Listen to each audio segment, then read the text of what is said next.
My name is Naomi.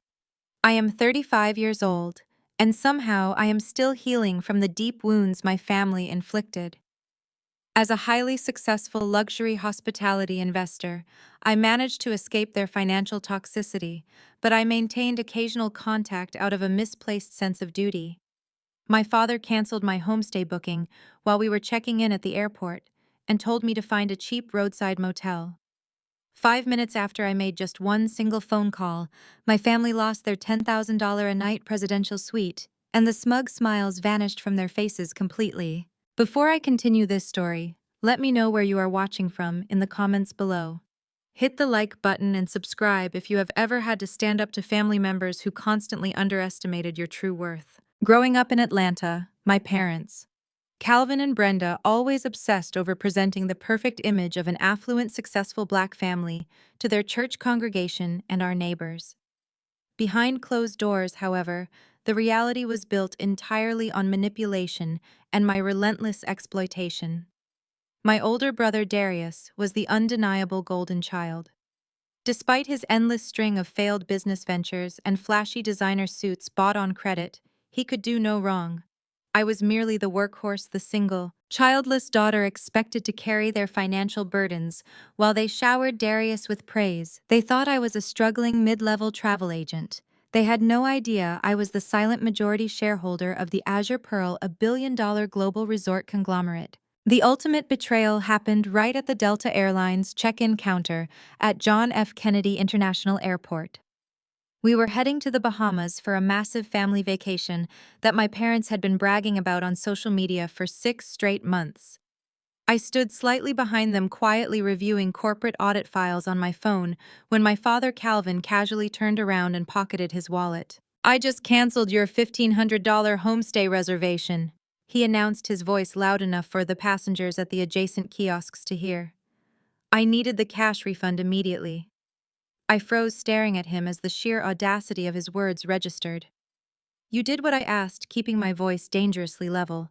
"That reservation was completely paid for." "Darius had a slight dip in the cryptocurrency market this morning," Calvin explained, waving his hand dismissively, as if he were discussing the weather rather than stealing my accommodations.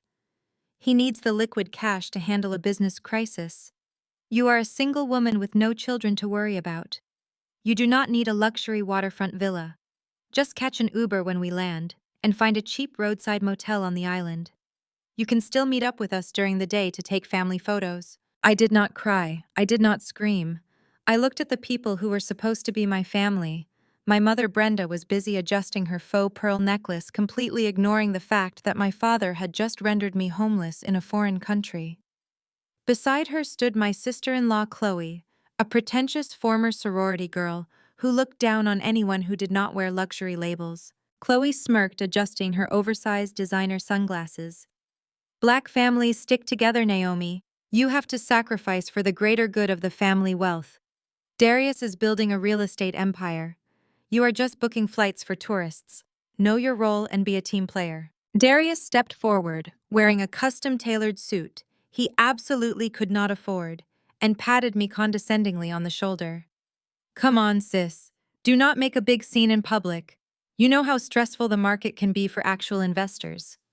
I will buy you a nice dinner at the resort restaurant tomorrow to make up for it." The sheer entitlement radiating from them was suffocating. They honestly believed I was going to accept this humiliation silently, just like I had done when we were younger. "You stole my reservation money to fund a cryptocurrency scam," I stated clearly, ensuring the ticketing agent behind the counter heard every single word. My mother finally spun around, her eyes flashing with that familiar toxic rage. "Keep your voice down, Naomi. Do not embarrass us in front of these people. You have always been selfish. Just like 3 years ago, when you rudely refused to co-sign that business loan for your brother. If you had just supported him, then he would not need to borrow your little vacation money now. You are a bitter single woman, and you are taking your misery out on your successful brother. You should be grateful we even let you tag along on this trip." I looked at my mother, absorbing the venom in her words. For 35 years I had allowed them to gaslight me into believing I was the problem.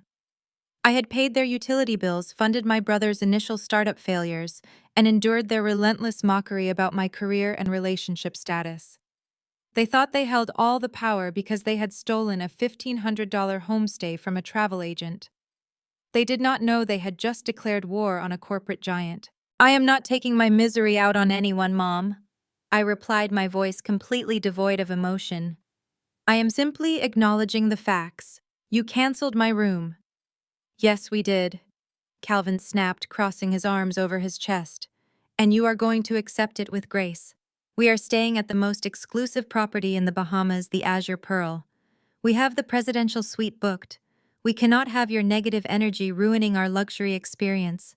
Now take your boarding pass and go sit at the gate." A slow, cold smile spread across my face. The Azure Pearl, my resort, the crown jewel of my investment portfolio. I looked at Darius, who was busy checking his reflection in his phone screen, and then at Chloe, who was already recording a video for her followers about her upcoming elite vacation. I realized in that exact moment that I no longer owed these people my loyalty, my money, or my silence. "You know what, Dad?" I said, taking a step back from the check-in counter. "You are absolutely right. I am not going to ruin your luxury experience with my negative energy. In fact, I am not going to travel with you at all." Brenda rolled her eyes, letting out a loud, dramatic sigh. "Oh, here we go.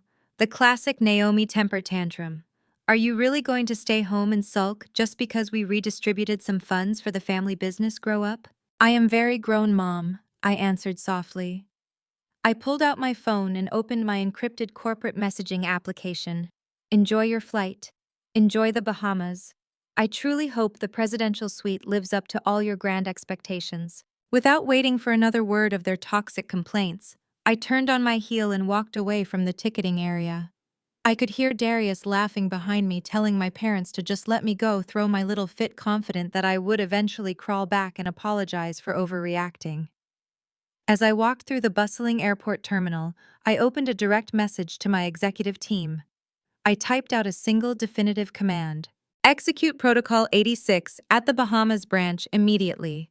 Total cancellation." Protocol 86 was a strict corporate directive reserved only for severe security breaches or instances of severe credit card fraud. It mandated the immediate termination of a guest reservation and the confiscation of any corporate assets tied to the booking. You see, my brother Darius did not use his own money to book that $10,000 a night presidential suite. He did not have $10,000 to his name. Last month, while visiting my home under the guise of checking on me, he had snooped through my home office and stolen the numbers off a black corporate credit card sitting on my desk. He assumed it was just a high-limit card I had been given by a wealthy client. He had no idea the card was directly tied to the primary holding company of the Azure Pearl itself. My phone buzzed. It was a message from Elijah, my corporate lawyer and closest business partner. He had seen the protocol activation in the system. Elijah wrote, "Protocol 86 received. The Bahamas management team has been notified.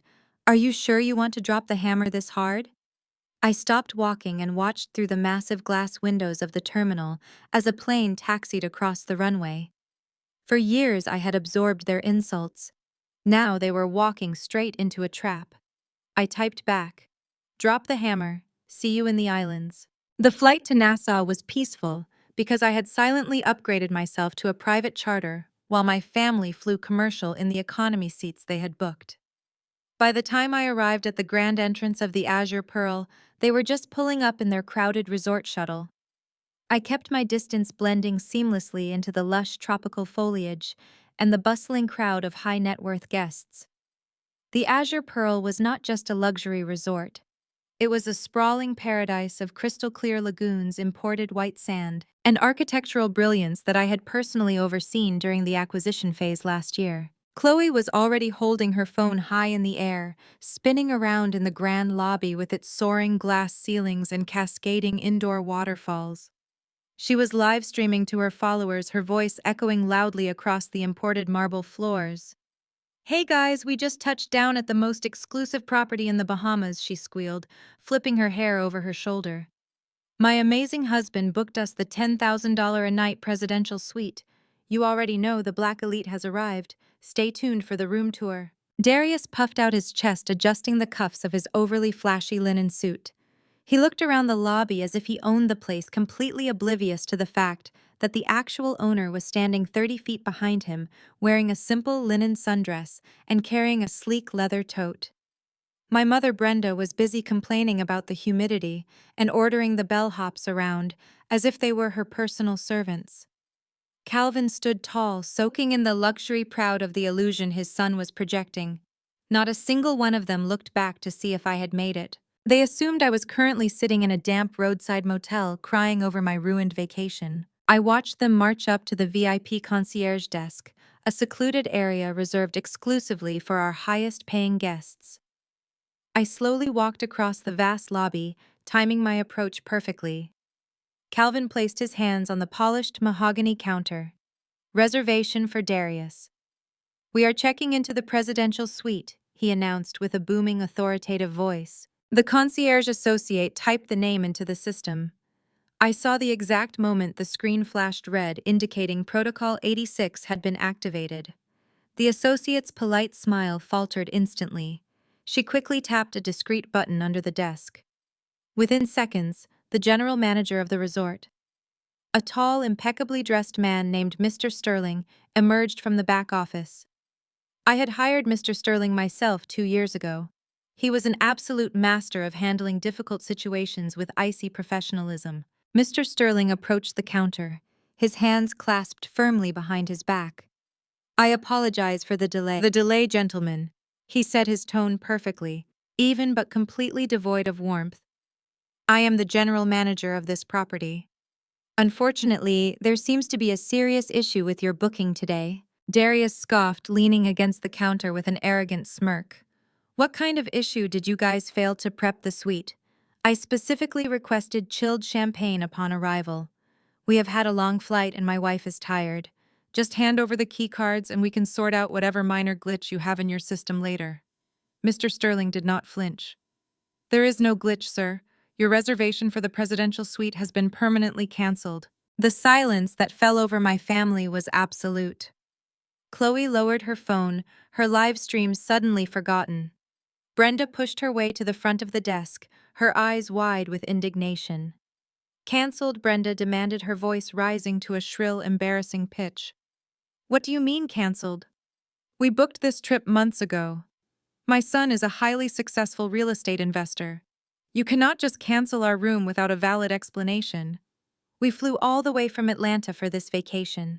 Mr. Sterling maintained his composed posture, though his eyes remained fixed coldly on Darius. "We reserve the right to cancel any reservation when the payment method is flagged by our global security network.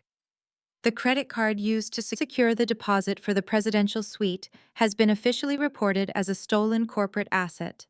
The issuing bank has flagged it for severe corporate fraud." The words hung heavily in the humid air of the lobby. Darius's face drained of color, his fake confidence evaporating in an instant. He stared at Mr. Sterling, his mouth opening and closing like a fish out of water. He knew he was caught. Calvin, however, immediately went on the defensive. He slammed his fist down on the expensive mahogany counter. "Fraud. How dare you accuse my son of fraud? Do you know who we are? We are prominent members of our community back home. This is a respectable black family." Brenda pointed an accusing finger at Mr. Sterling, raising her voice even louder. "This is blatant racial profiling. You see a successful young black man booking your most expensive suite, and you immediately assume his money is stolen. I am going to record this. I am going to expose this entire resort to the media. We will sue you for discrimination and ruin your reputation." Chloe quickly raised her phone again, ready to broadcast the victim narrative to the world. Darius, however, looked absolutely terrified. He reached out and grabbed Chloe's arm, forcing her to lower the camera violently. "Put that away, Chloe. Let me handle this quietly." Darius turned back to Mr. Sterling, trying to adopt a deeper, more intimidating tone to mask his rising panic. "Look, there has clearly been a banking error. My corporate accounting team handles all my expenses. Just run the card again.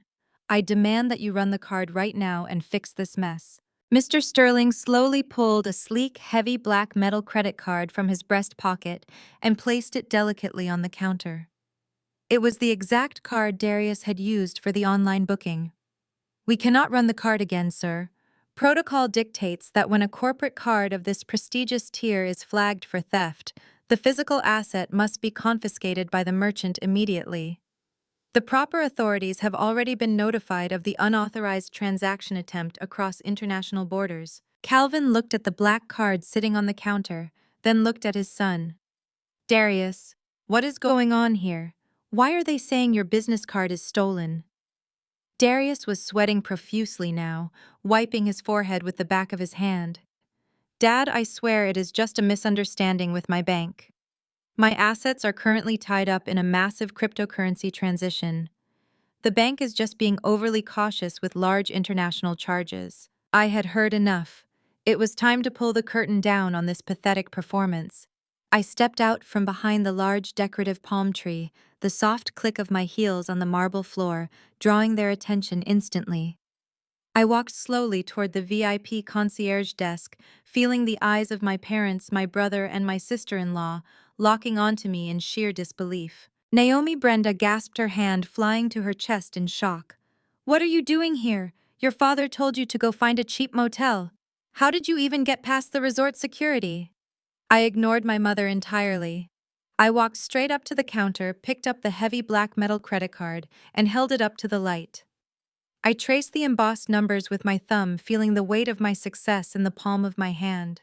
The general manager does not know who you are, Darius, I said, my voice echoing clearly in the quiet VIP area. But I certainly do. Darius stared at me, his eyes darting frantically between the card in my hand and my face. What are you doing, Naomi? Put that down. That is my corporate card. I let out a soft, mocking laugh. Your corporate card. That is fascinating, considering you do not even have a registered corporation. I flipped the card around and held it right in front of his face, making sure he could see the small engraved letters at the bottom corner. This card belongs to the primary holding company of the Azure Pearl, I stated, enunciating every single syllable perfectly. The same company that owns the very marble floor you are standing on right now. You did not earn this card. You stole it from my kitchen counter last month when you came over to my house pretending to check on my well-being while actually looking for cash to steal. Chloe gasped, taking a large step away from her husband. Darius, what is she talking about? Calvin stepped between us, his face twisted in a mixture of confusion and intense anger. Naomi, stop speaking in riddles right now. Why would Darius steal a card from you? You are just a travel agent. You do not have access to limitless corporate funds. I looked at my father, the man who had canceled my homestay just a few hours prior without a single second thought. I am not a travel agent, Dad. I never was. I am a luxury hospitality corporate auditor, and I am the silent majority shareholder of this entire global resort chain. I own the Azure Pearl. The absolute silence that followed was the most beautiful sound I had ever heard in my entire life. My mother's jaw went completely slack. Chloe looked like she was going to be physically ill. Darius was shaking his eyes wide with a terror he could no longer hide behind a cheap suit. You assumed I was struggling because I refused to fund your lavish fake lifestyle. I continued, stepping closer to Darius, until he was forced to look down at me. You thought you were so clever taking a card that was lying around my home office. You assumed it was just a high-limit credit card from one of my clients. You had no idea it was a direct line to my corporate treasury. And you certainly had no idea that triggering a $10,000 a night charge on it would instantly alert my personal financial security team. You are lying, Brenda whispered, shaking her head in fierce denial. This is some sick, twisted revenge plot because your father canceled your room today. You are just trying to humiliate your brother. I turned to Mr. Sterling, who was watching the exchange with professional detachment.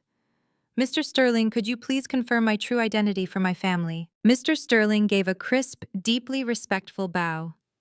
Of course. Ladies and gentlemen, this is Ms. Naomi, the principal owner and chief executive shareholder of the Azure Pearl Properties. We operate exclusively under her direct directives. Calvin stumbled backward, bumping hard into the mahogany counter. He looked at me as if I were a complete stranger. The realization was hitting him like a runaway freight train. The daughter he had deemed worthless, the daughter he had told to sleep in a roadside motel, was currently holding the deed to the paradise he was standing in. Darius tried to salvage the unsalvageable situation. Naomi S. Listen to me. I was going to pay it back. I just needed to project a certain image for an important investor meeting I have scheduled down here. You know how the business world works. You have to fake it until you make it. We are family. Just tell the manager to clear the fraud alert and let us into the suite. I will pay you back with interest next quarter. I looked at my brother, feeling nothing but profound disgust for the pathetic, weak man standing before me. You do not have any investors, Darius, I said coldly. And you are not getting into the presidential suite. In fact, you should consider yourself incredibly lucky that I am not having you arrested right here in the lobby. Committing wire fraud across international borders carries a minimum federal prison sentence of 20 years. Chloe grabbed Darius by the arm, her acrylic nails digging into his suit jacket. Tell me she is lying, Darius. Tell me you actually have the money for this trip. Darius could not look his wife in the eye. He stared at the marble floor, his silence confirming absolutely everything. Calvin, struggling to maintain his failing authority, pointed a trembling finger at me. You will fix this right now, Naomi. You will open that suite for us immediately. We flew all the way here, and I will not have this family embarrassed in a foreign country. You owe us that much respect. I am not fixing anything, Dad, I replied, handing the black card back to Mr. Sterling, who quickly cut it in half with a pair of scissors from beneath the desk. My reservation was canceled this morning at the airport. I am simply returning the favor. Welcome to the Bahamas. I hope you truly enjoy the harsh reality of your actual budget. The air in the VIP concierge lobby grew thick with an uncomfortable silence. My family stared at me as if I had suddenly sprouted a second head. Darius looked down at his empty hands, the reality of his severed financial lifeline finally sinking into his thick skull. Calvin, whose pride was always his most dangerous weapon, stepped forward. His face was a mask of furious indignation. He pointed a trembling finger at my face, completely ignoring the presence of the resort staff. You are going to fix this right now, Naomi. Calvin ordered, his voice echoing off the marble walls. You are going to tell this manager to unfreeze that card, and you are going to authorize the payment for the presidential suite. We are your parents. Darius is your brother. You will not humiliate us in front of these strangers. We flew all the way to the Bahamas for a luxury family vacation, and I demand that you respect the hierarchy of this family. Unfreeze the card immediately. I stood my ground, my posture perfectly straight, my expression entirely unreadable. I looked at the man who had spent my entire childhood making me feel invisible. There was a time when his booming voice would have made me shrink into myself, desperate to comply, just to earn a tiny fraction of his approval. That time was long gone. I cannot unfreeze a card that has been reported stolen, Dad. I replied, my voice calm and razor sharp. That constitutes banking fraud. Darius committed a crime when he took corporate property from my home. The global security network has already flagged it. If I override it now, it becomes a federal offense. Are you asking me to commit a federal crime just so Darius can pretend to be a wealthy entrepreneur for a few days? Brenda pushed past Calvin, her faux designer handbag swinging aggressively on her arm. Do not use that legal jargon with us, Naomi. We are your family. You owe us. You have all this money and you kept it a secret while your brother was struggling to build his real estate empire. You are a selfish, bitter woman. If you really own this place, then just give us the suite for free. Comp the room. You are the boss, so make it happen. We are not leaving this lobby until we get the presidential suite. I turned my gaze to my mother. The sheer entitlement was staggering. You canceled my homestay this morning because Darius needed $1,500 to cover his crypto losses, I reminded her. You told me to find a cheap roadside motel and catch an Uber. I am simply holding you to your own standard. There will be no complimentary rooms. There will be no free luxury vacation. You wanted to travel on Darius and his supposed wealth. Let him provide for you. Chloe, who had been completely silent since I revealed my identity, suddenly turned on Darius. Her face was flushed red with absolute fury. Darius, what is she talking about? Tell me you actually have the money for this trip. Tell me you did not drag me all the way to the Bahamas on a stolen credit card. My followers are waiting for a room tour. I already posted that we are staying in the presidential suite. You promised me this trip was fully paid for by your real estate investments. Darius could not meet his wife's eyes. He stared at the floor, His shoulders slumped in defeat. Chloe, baby, just calm down. The market is just a little volatile right now. I was going to use the card for a short-term bridge loan. I had it all under control until Naomi decided to be vindictive and ruin everything. Chloe shoved him hard in the chest, completely abandoning her polished sorority girl persona. You liar, you told me you closed a $2 million deal last week. We are drowning in credit card debt, Darius. My car lease is 3 months behind. You promised me this vacation would fix everything. You are a fraud. Listening to Chloe scream at my brother was pure poetic justice. The golden child was finally having his gilded armor stripped away for everyone to see. Calvin, desperate to regain control of the situation and save his precious family image, turned back to the general manager. Mr. Sterling, Calvin said, attempting to sound authoritative and dignified, we will pay for a standard room. Just give us whatever you have available. I have my own personal credit card. We will handle my son's financial oversight internally. Just get us out of this lobby and into a room immediately. Mr. Sterling maintained his flawless professional posture, his hands still clasped behind his back. I regret to inform you, sir, but we are currently at maximum capacity. This is our peak tourist season. The Azure Pearl has been entirely sold out for the past 6 months. The presidential suite was the only available luxury accommodation, and since it was flagged under Protocol 86, it has already been reassigned to a waiting list guest. We have 0 standard rooms, 0 ocean view suites, and 0 villas available. Brenda gasped, clutching her chest. You are telling me we flew all the way to the Bahamas and we have nowhere to sleep. We are stranded. Mr. Sterling paused, tapping a few keys on his polished computer terminal. He glanced at me out of this corner of his eye, waiting for my silent nod of approval. I gave him a microscopic tilt of my head. There is one single accommodation available on the property. Mr. Sterling continued, his voice perfectly neutral. It is located in the subterranean maintenance overflow wing. It is typically used as a temporary holding room for our engineering staff during hurricane lockdowns. It does not have windows, it does not have central air conditioning, and it is located directly next to the resort's primary laundry facilities. The nightly rate is $200. It is the only space I can offer you on this island tonight. Calvin looked absolutely horrified. You expect my family to sleep in a windowless maintenance closet next to a laundry room. We are respectable people. We are not sleeping in a basement. Then I suggest you book a return flight to Atlanta tonight, Dad, I interjected smoothly. Oh wait, the last commercial flight out of Nassau left an hour ago. You are stuck on this island until tomorrow afternoon. So you can either take the maintenance closet, or you can drag your heavy suitcases out to the beach and sleep on the sand. The choice is entirely yours. Darius, sweating heavily in his thick suit, grabbed his father's arm. Dad, we have to take it. I cannot afford to book us into another hotel right now. My accounts are overdrawn. We just need a place to sleep tonight and we can figure out a plan tomorrow. Calvin looked at me with pure, unadulterated hatred. He pulled out his personal credit card and slapped it on to the concierge counter. Fine. We will take the maintenance room. But mark my words, Naomi. You have crossed a line today that you can never uncross. You are dead to me. You are no longer a part of this family. I smiled brightly, feeling lighter than I had in 3 decades. That is the best news I have heard all day. Enjoy the basement heat, Dad. Mr. Sterling processed the payment and handed Calvin a basic plastic keycard, a stark contrast to the heavy gold-plated keys given to the VIP guests.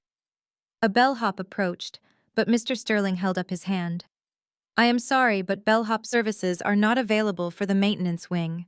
You will have to carry your own luggage down the service stairs. I watched with absolute satisfaction as my family, the people who had exploited and belittled me for my entire adult life, were forced to drag their massive, oversized suitcases across the lobby. Chloe was crying quietly, her designer heels clicking frantically as she chased after Darius, demanding a divorce. Brenda was muttering curses under her breath, complaining about her back hurting. Calvin marched ahead in furious silence, his pride completely shattered. As soon as they disappeared behind the heavy metal doors of the service corridor, Mr. Sterling turned to me and offered a deep, respectful bow. Brilliantly handled, Ms. Naomi. The situation has been contained. Thank you, Mr. Sterling. Your professionalism is exactly why I hired you, I replied. Elijah, my cutthroat corporate lawyer and trusted business partner, stepped out from the private elevator bank. He was dressed in a sharp navy suit, holding a leather briefcase and a glass of vintage champagne. He handed me the glass with a knowing grin. "I saw the whole thing from the mezzanine," Elijah said, his voice rich with amusement. "I must say, watching your brother try to negotiate his way out of international wire fraud was highly entertaining. The maintenance closet was a masterful touch." I took a sip of the cold champagne, letting the crisp flavor wash away the last remaining traces of stress. "They earned every bit of it, Elijah." "Now, what is the status of the legal filings in Atlanta?" Elijah opened his briefcase and pulled out a thick stack of documents. "Everything is in motion.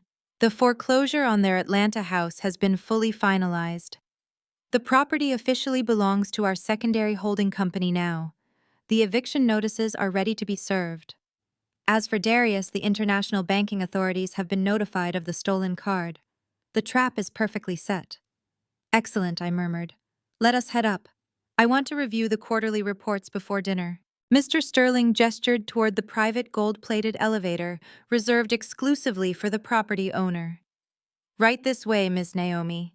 The owner's penthouse has been prepared exactly to your specifications.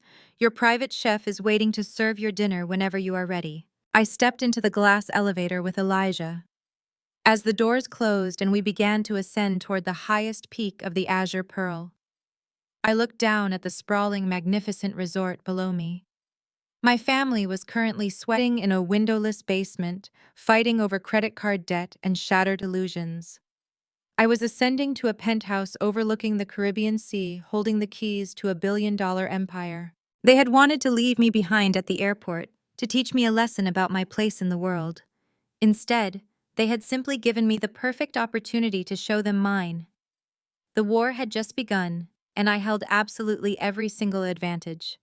I took another sip of champagne and smiled at the flawless horizon. The warm Caribbean breeze wrapped around the penthouse balcony, but my mind was already moving 3 steps ahead. Elijah and I spent the next few hours reviewing the final audit reports for the quarter, securing the legal parameters of our next move. By 8 o'clock that evening, it was time to descend from the penthouse and enjoy the fruits of our labor.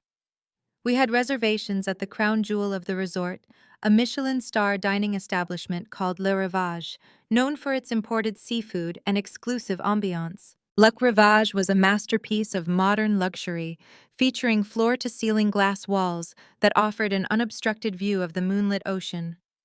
Soft jazz played in the background, and the air smelled of roasted garlic, truffle butter, and expensive perfume. The host greeted us by name and immediately escorted us to the premier table in the absolute center of the room, elevated slightly to provide the best view of both the ocean and the entire restaurant floor. I wore a custom emerald green silk gown that draped perfectly across my shoulders, projecting the exact image of power I intended. Elijah sat across from me in a tailored charcoal suit. We were discussing the upcoming investor gala when I noticed a sudden disruptive shift in the atmosphere near the entrance. My family had arrived. They looked absolutely exhausted, heavily perspiring from spending the last 5 hours in an unventilated maintenance closet located directly next to the resort's industrial boilers.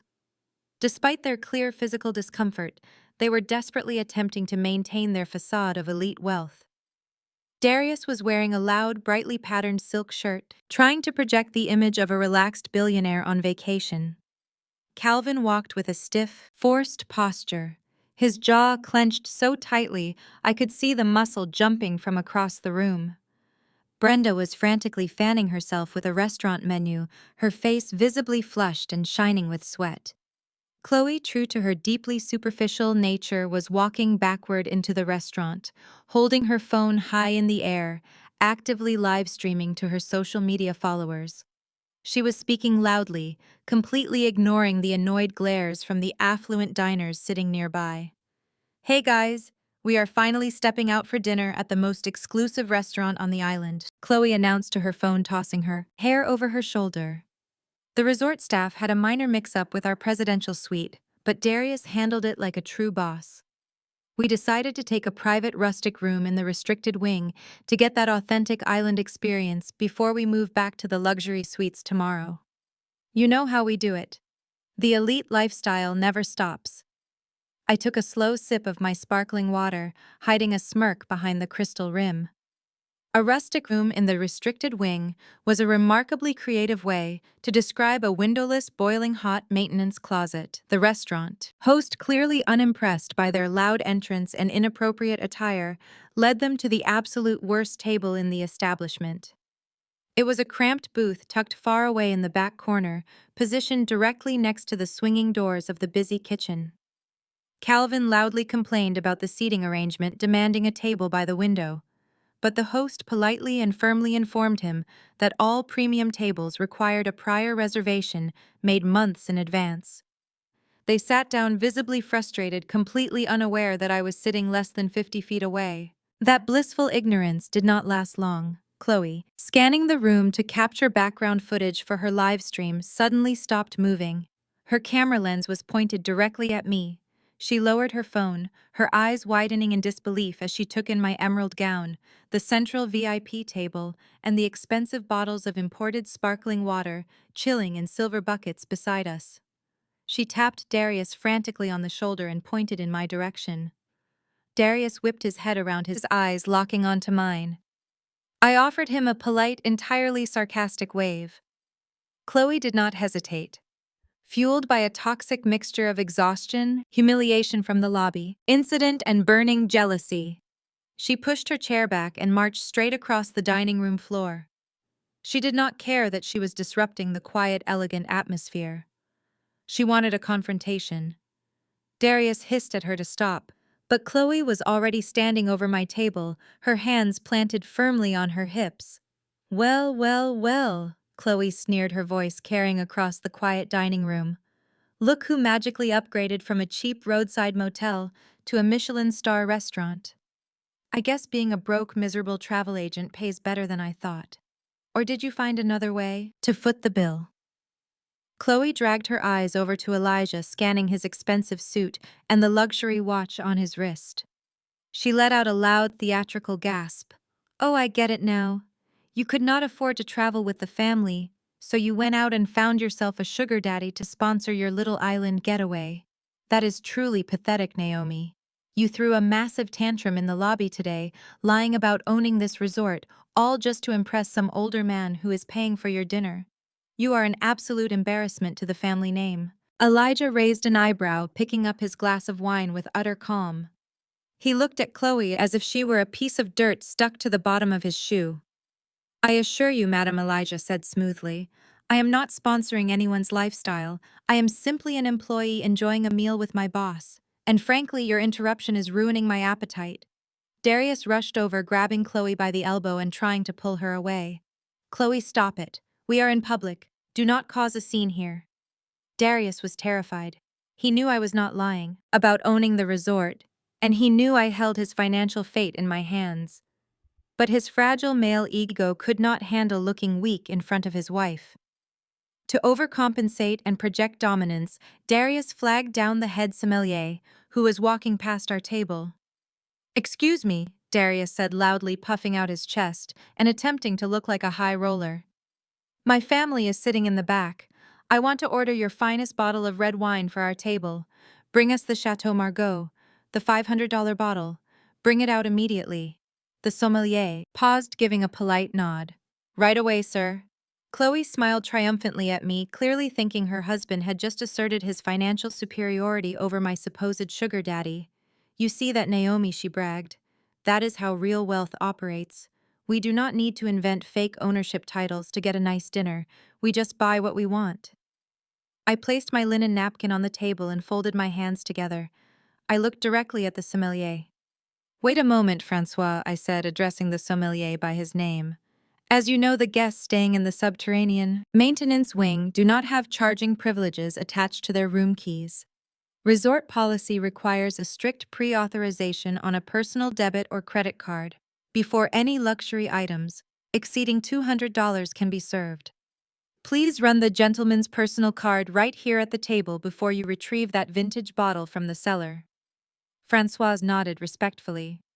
"Of course, Miss Naomi. Standard resort protocol." He pulled a sleek mobile payment terminal from his apron and presented it to Darius. Your card, sir, if you please. The blood drained completely from Darius's face. He stared at the payment terminal as if it were a loaded weapon. He patted his pockets nervously, avoiding eye contact with Chloe, the sommelier, and me. I can just pay for it after the meal. Darius stammered, his voice dropping an octave. Put the machine away. I am good for it. I am afraid I cannot do that, Sir Francois replied, holding the terminal steady. Ms. Naomi's instructions regarding maintenance wing guests are strictly enforced. The card, please. Chloe crossed her arms, glaring at Darius.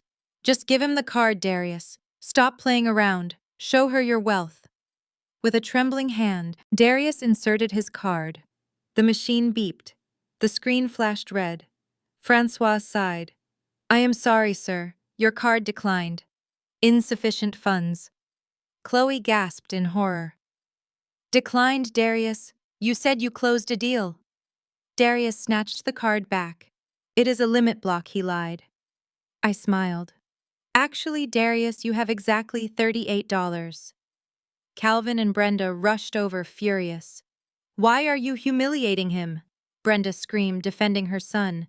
He is a financial genius. He is managing your father and my $500,000 retirement fund right now. Elijah and I exchanged a deadly, knowing look. I threw my head back and laughed. The sound was sharp, loud, and entirely devoid of humor.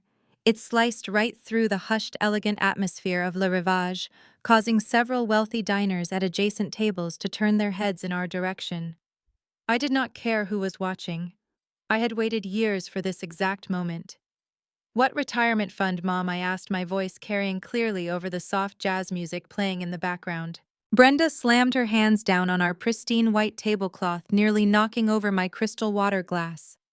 The $500,000 your father and I gave him to invest in his commercial real estate portfolio, she hissed, her face contorted with absolute fury. The money that is going to ensure we live comfortably for the rest of our lives. Darius is a financial genius. He has been managing our accounts for 2 years.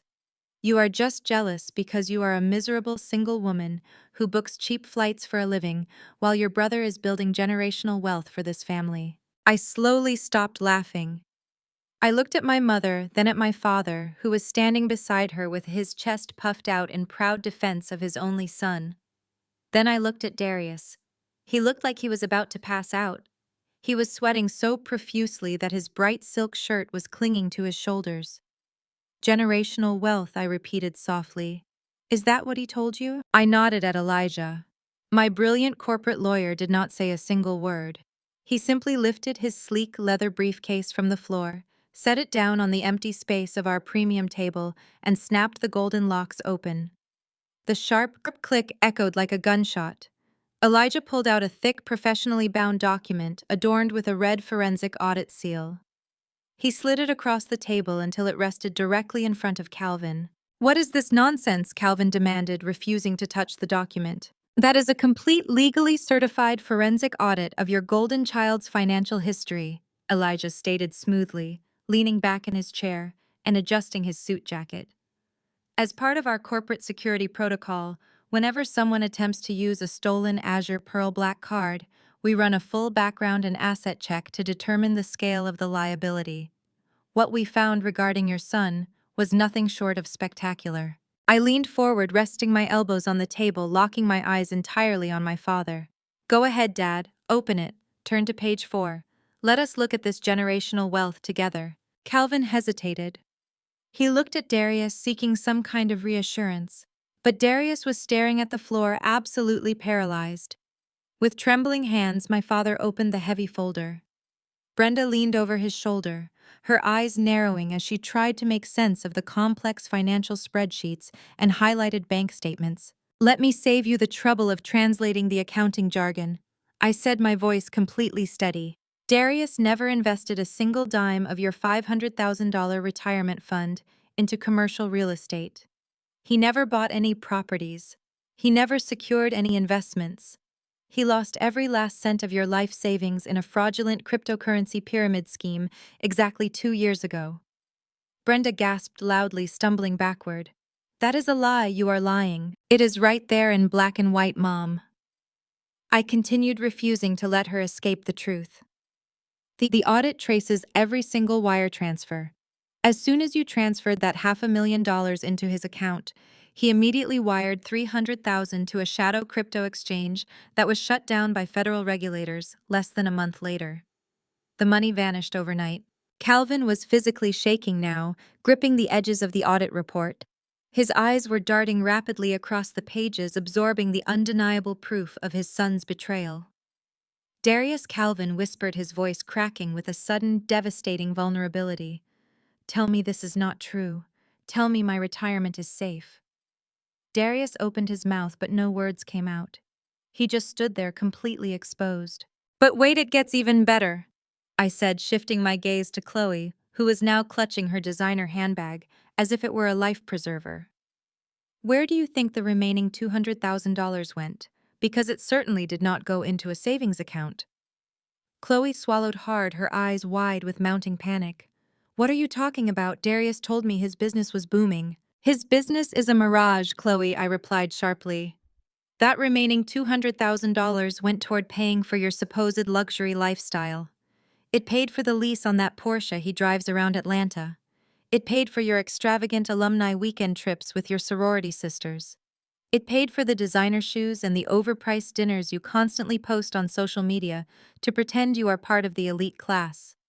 You have been flexing on the internet using my parents' stolen retirement money." Chloe let out a high-pitched shriek and turned on Darius, slapping him hard on the arm. "You promised me we were rich. You told me you were a millionaire. You bought me this Birkin bag for our anniversary." Elijah chuckled softly, taking a sip of his wine. "Actually, ma'am, according to page 12 of the audit, that bag is a high-quality counterfeit purchased from an overseas replica distributor for $300. Chloe looked down at her bag, her face contorting in absolute horror. She dropped it on the floor as if it had suddenly caught fire. "You broke, lying fraud," Chloe screamed at her husband. The entire restaurant was watching us now. The elegant atmosphere of Le Rivage had been completely shattered by my family's spectacular implosion. Several waiters lingered near the kitchen doors, openly staring at the chaotic scene unfolding at the center table. A wealthy couple seated near the glass windows actually signaled for their check early, clearly disturbed by the sheer volume of my mother's screams. I took a slow, deliberate sip of my imported sparkling water, letting the cold liquid soothe my throat. This was the precise moment I had envisioned when I first realized the depth of their financial deception. They had spent decades building a flimsy, fragile pedestal constructed entirely out of my exploitation and Darius's lies. I was simply the one holding the sledgehammer that finally knocked it all down. The profound silence that followed Chloe's outburst was heavy, thick with the undeniable reality of their complete financial ruin. Darius looked around the room, desperately searching for an exit, a lifeline, any possible way to escape the crushing weight of his exposed failures. He wiped his sweating forehead with the back of his trembling hand, his breathing shallow and rapid. He knew the walls were closing in, and there was absolutely nowhere left for him to run. Darius finally snapped out of his paralysis. He held up his hands defensively, stepping back from his enraged wife and his devastated parents. "Dad, Mom, listen to me. You have to listen to me. It is not what it looks like. The crypto market is just temporarily down right now. It is a bear market. Everyone is taking a hit. The funds are not gone, they are just tied up in a liquidity pool. I have a massive turnaround strategy ready to go. I just need a little more time to pull the equity back out." I was gaslighting them. Even now, standing face to face with a forensic audit that proved his absolute guilt, the golden child was trying to manipulate his way out of the consequences. He used the same fast-talking, fake entrepreneur jargon he had used his entire life to swindle our parents out of their hard-earned money. Brenda, completely unable to process the reality that her favorite child was a thief and a failure, did exactly what she had always done.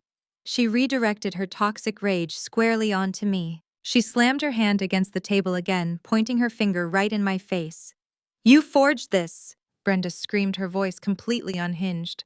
"You paid this cheap lawyer to print out these fake papers because you are utterly consumed by jealousy. You have always hated your brother because he is successful, handsome, and happily married, while you are just a miserable, bitter spinster. You cannot stand to see him shine, so you fabricated this entire lie to destroy him. I stared at my mother, feeling a profound wave of pity for her delusion. She was literally standing in a luxury resort that I owned, looking at undeniable proof of my wealth, and she was still calling me a bitter spinster. Her commitment to protecting her son's fraudulent image was stronger than her grip on reality. "I do not need to forge anything, Mom," I replied, my voice dangerously quiet. "I am worth hundreds of millions of dollars. I own international real estate. I employ thousands of people across the globe. Why on earth would I waste my time forging a document about his pathetic empty bank accounts?" Calvin crumpled the audit report in his hands, his face turning a deep, angry shade of purple. His chest heaved as he struggled to maintain his composure. The illusion of his perfect, successful black family was shattering into a million irreparable pieces right in the middle of a crowded, high-end restaurant. The embarrassment was suffocating him. He could not accept that he had been conned by his own son. His pride simply would not allow it. Yet he needed a scapegoat, and I was the designated target. "You listen to me, Naomi," Calvin snarled, his entire body shaking with uncontrolled rage. "I do not know what kind of elaborate scam you are running with this man, but I know my son. Darius is a good man. You created this fake resort ownership story and this fake audit just to ruin him.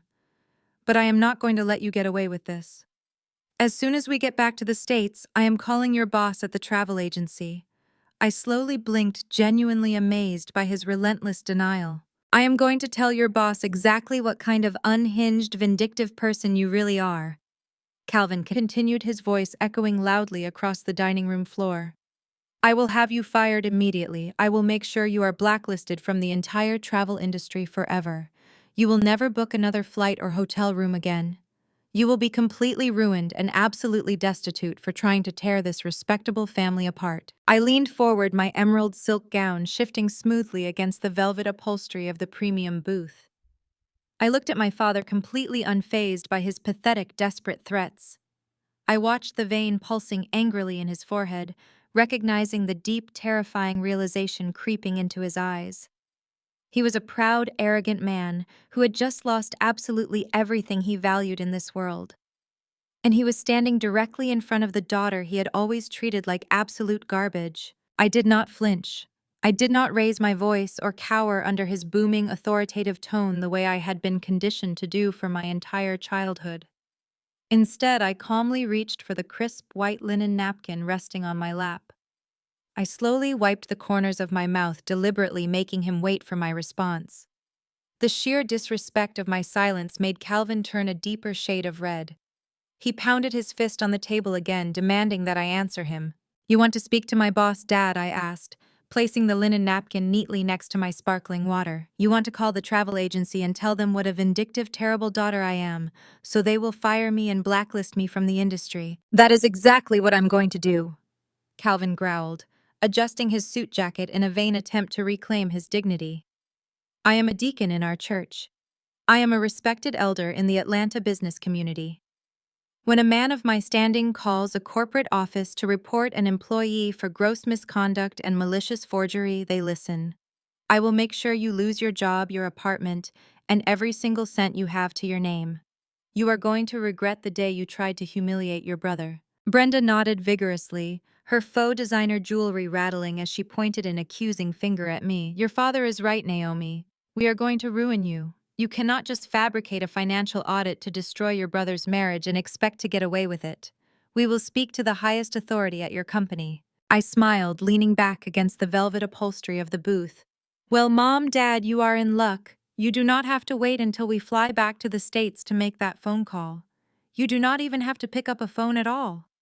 The owner of the entire resort conglomerate, the absolute highest authority of the company I work for, happens to be on this very island right now. In fact, the owner is hosting an exclusive event tomorrow evening." Calvin crossed his arms, a smug, triumphant look washing over his face. "Perfect. Tell me exactly where this owner is staying. I will march right up to their suite tomorrow morning and present them with this fake audit you brought to dinner. I will show them how you are harassing resort guests and using company resources to wage a petty family vendetta." While my father was busy puffing his chest and dreaming of my professional downfall, Darius was undergoing a complete mental collapse. The last thing my brother wanted was for our father to speak to anyone in the upper management of the Azure Pearl. Darius knew the audit sitting on the table was real. He also knew he had stolen a high-tier corporate black card and attempted to process a $10,000 fraudulent charge across international borders. If Calvin went demanding a meeting with the owner of the resort chain, Darius would not just be exposed as a broke scammer. He would be handed directly over to the federal authorities. "Dad, stop," Darius hissed, grabbing Calvin by the arm and pulling him back from the table. "Just let it go. We do not need to talk to her boss. We just need to go back to the room and figure out a new strategy. I told you my funds are just tied up in a liquidity pool. I can fix this. Do not escalate the situation with corporate management." Calvin yanked his arm out of his son's grasp, utterly blinded by his own toxic pride. "Do not tell me to let it go, Darius. I am your father and I am defending your honor. Your sister has lost her mind and she needs to be put in her place. She thinks she can disrespect the hierarchy of this family and face no consequences. I will absolutely meet with her boss tomorrow." Darius looked like he was going to vomit. He glanced frantically at Elijah, who was quietly observing the entire meltdown with the detached fascination of a predator watching its prey. Elijah caught my brother's eye and offered a slow, chilling smile. "I am afraid a casual morning meeting will not be possible, Mr. Calvin," Elijah said, his deep voice slicing through the chaotic argument. "The owner of this conglomerate is a highly elusive billionaire. They do not take unannounced meetings with angry hotel guests, especially those currently residing in the unventilated maintenance wing. If you truly wish to speak with the owner, there is only one place to do it: the VIP Investor Gala." Brenda narrowed her eyes, instantly distracted by the mention of an exclusive event. "What VIP Investor Gala?" "Tomorrow night," I explained, keeping my tone light and conversational. "The Azure Pearl is hosting a private, ultra-exclusive networking gala in the Grand Ballroom. It is an annual event for global billionaires, international hotel magnates, and our top-tier institutional investors. The owner of the conglomerate will be giving the keynote address. If you want to complain about my behavior and get me fired, that is exactly where you need to be." Calvin lifted his chin, his arrogance overriding whatever common sense he had left. "Fine, we will be there. We will walk right into that ballroom and expose you in front of every single investor in the room. We will see how much your boss likes you when they realize you are a pathological liar trying to destroy a successful black businessman." I let out a soft laugh. "I highly doubt that, Dad. You cannot just walk into the grand ballroom. The gala is strictly invitation only. There is a velvet rope, a heavily armed security detail, and a guest list curated for individuals with a minimum net worth of $50 million.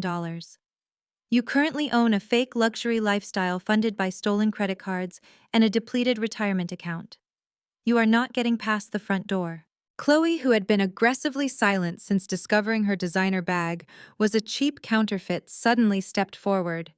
The sheer mention of a velvet rope and an exclusive billionaire gala triggered her deep-seated sorority girl insecurities. She could not stand the idea of being locked out of a high society event, especially while I was sitting at a premium table laughing at them. "We will get in," Chloe snapped, her voice trembling with a mixture of rage and desperate vanity. "Darius is a real estate investor. We belong in that room. You are just trying to keep us out because you are terrified of what your father is going to tell your boss. We are going to that gala tomorrow night, Naomi. And when we do, I am going to personally make sure you are escorted off the property by security."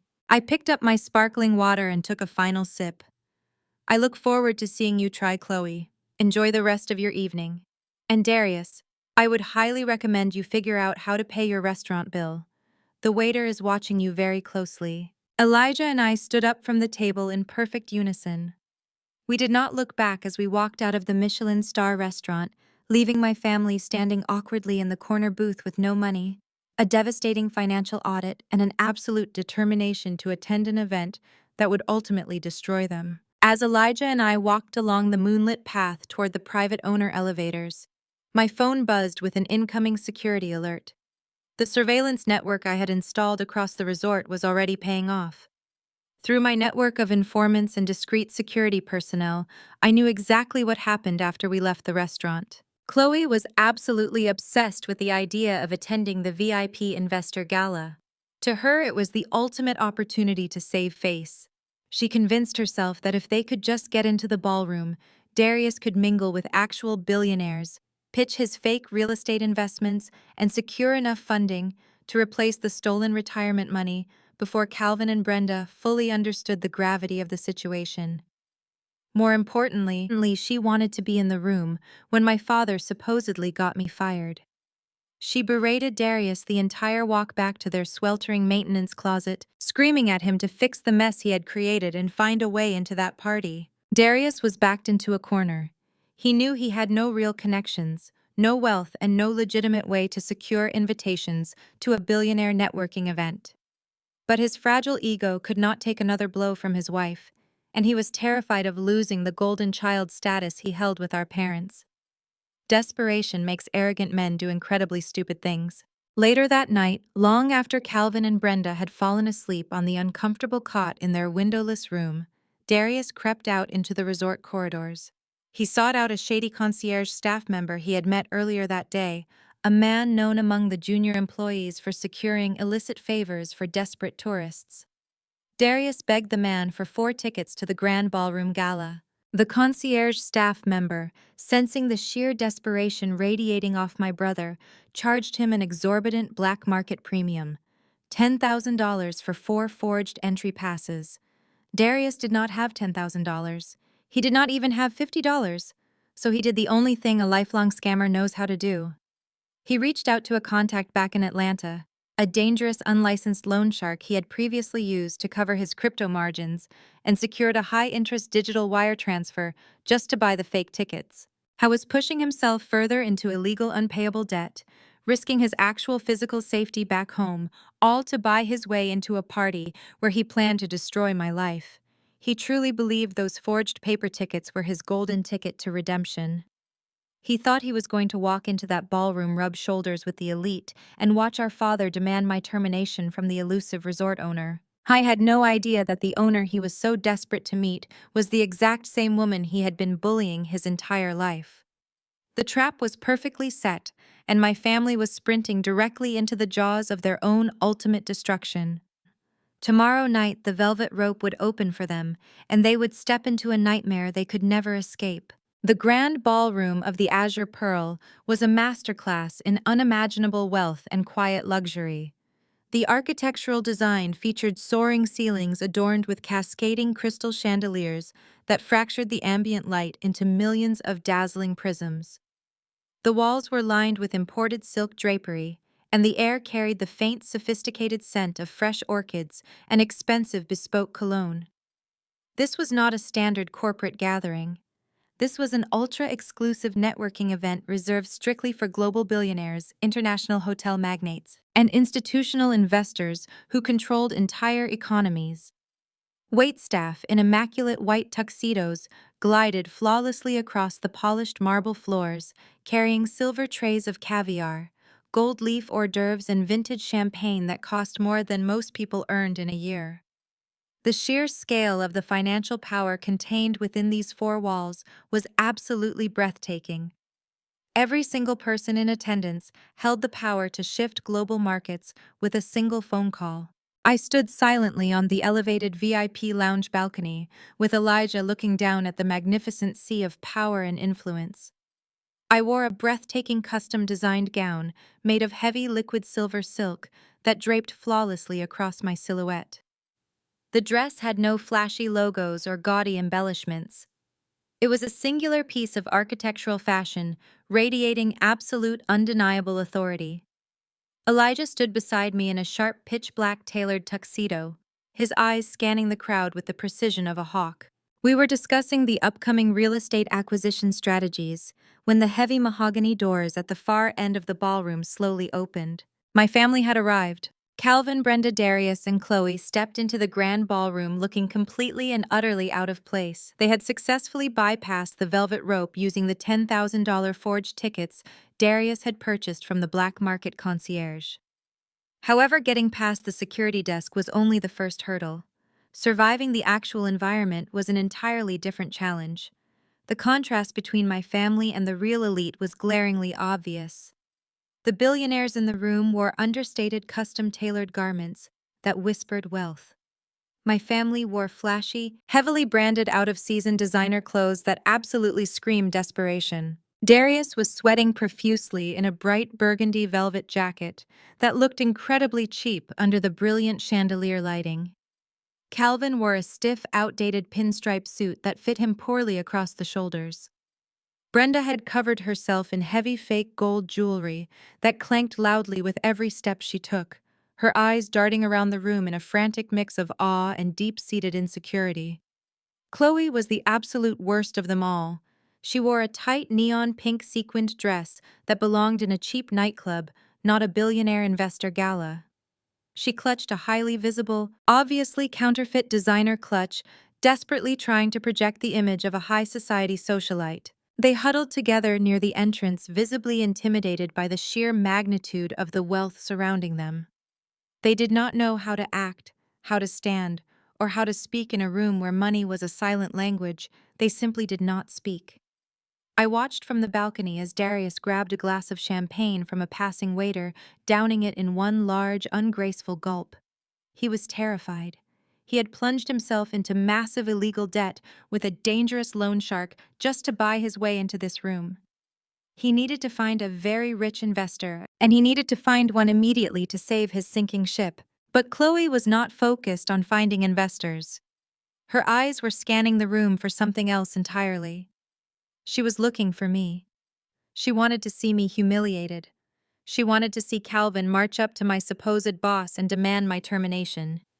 She wanted to watch security drag me out of the building. It did not take her long to find me. I watched the exact moment Chloe's eyes locked onto the elevated VIP balcony. She saw the silver silk gown. She saw the elite investors nodding respectfully as they passed my table. She saw Elijah standing beside me like a formidable bodyguard. The look of pure, unadulterated envy that washed over her face was highly entertaining. She tapped Darius on the shoulder and pointed aggressively in my direction.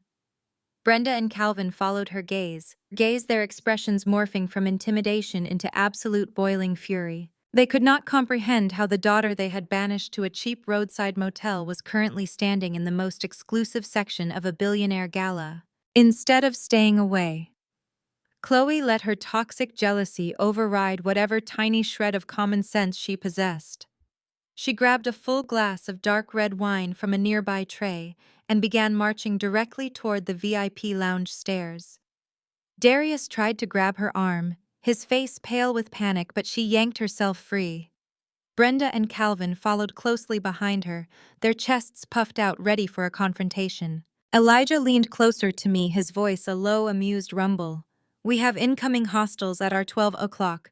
Shall I have the security team intercept them before they reach the stairs?" I took a slow sip of my sparkling water, my eyes locked onto Chloe's furious neon pink form.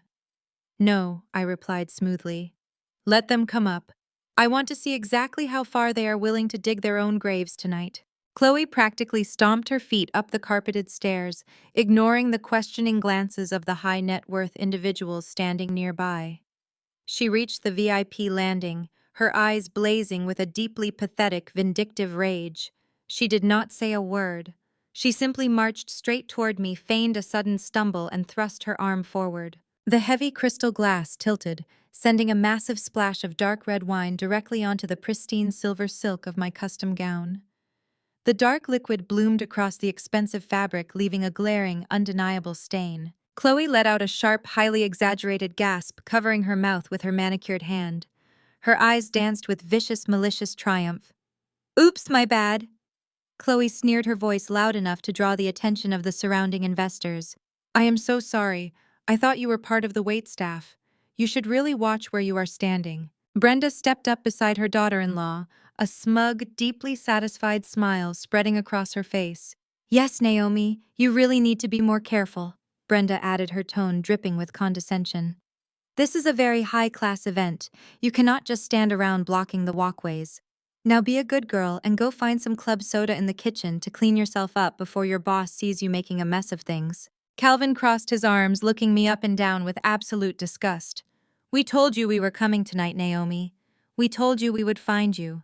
Now point us directly to the owner of this resort.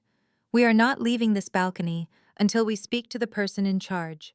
You are completely finished. Darius stood slightly behind them, sweating through his velvet jacket, his eyes darting nervously toward Elijah. Darius knew this was a terrible idea. He knew they were playing with fire, but he was entirely too weak to stop his wife and his parents from acting like complete fools. The silence on the VIP balcony was absolute. Several billionaires had stopped their conversations, turning to witness the bizarre, aggressive behavior of my family. They looked at Chloe's neon pink dress and Brenda's fake jewelry with polite, devastating disdain. I looked down at the dark red wine staining my beautiful silver gown. I did not scream. I did not cry. I did not lose my temper or display a single ounce of the negative emotion they were so desperately trying to provoke. I simply looked back up at Chloe, my expression a mask of pure unbreakable ice. Elijah immediately stepped forward, his presence instantly commanding the space. He looked at Chloe as if she were the most repulsive creature he had ever encountered. That dress cost more than your husband's entire fabricated net worth. Elijah stated, his voice a lethal quiet blade. You just made a very expensive, very foolish mistake. Chloe scoffed loudly, crossing her arms defensively. Please, she probably bought it off a clearance rack. Tell your precious boss we are waiting, lawyer.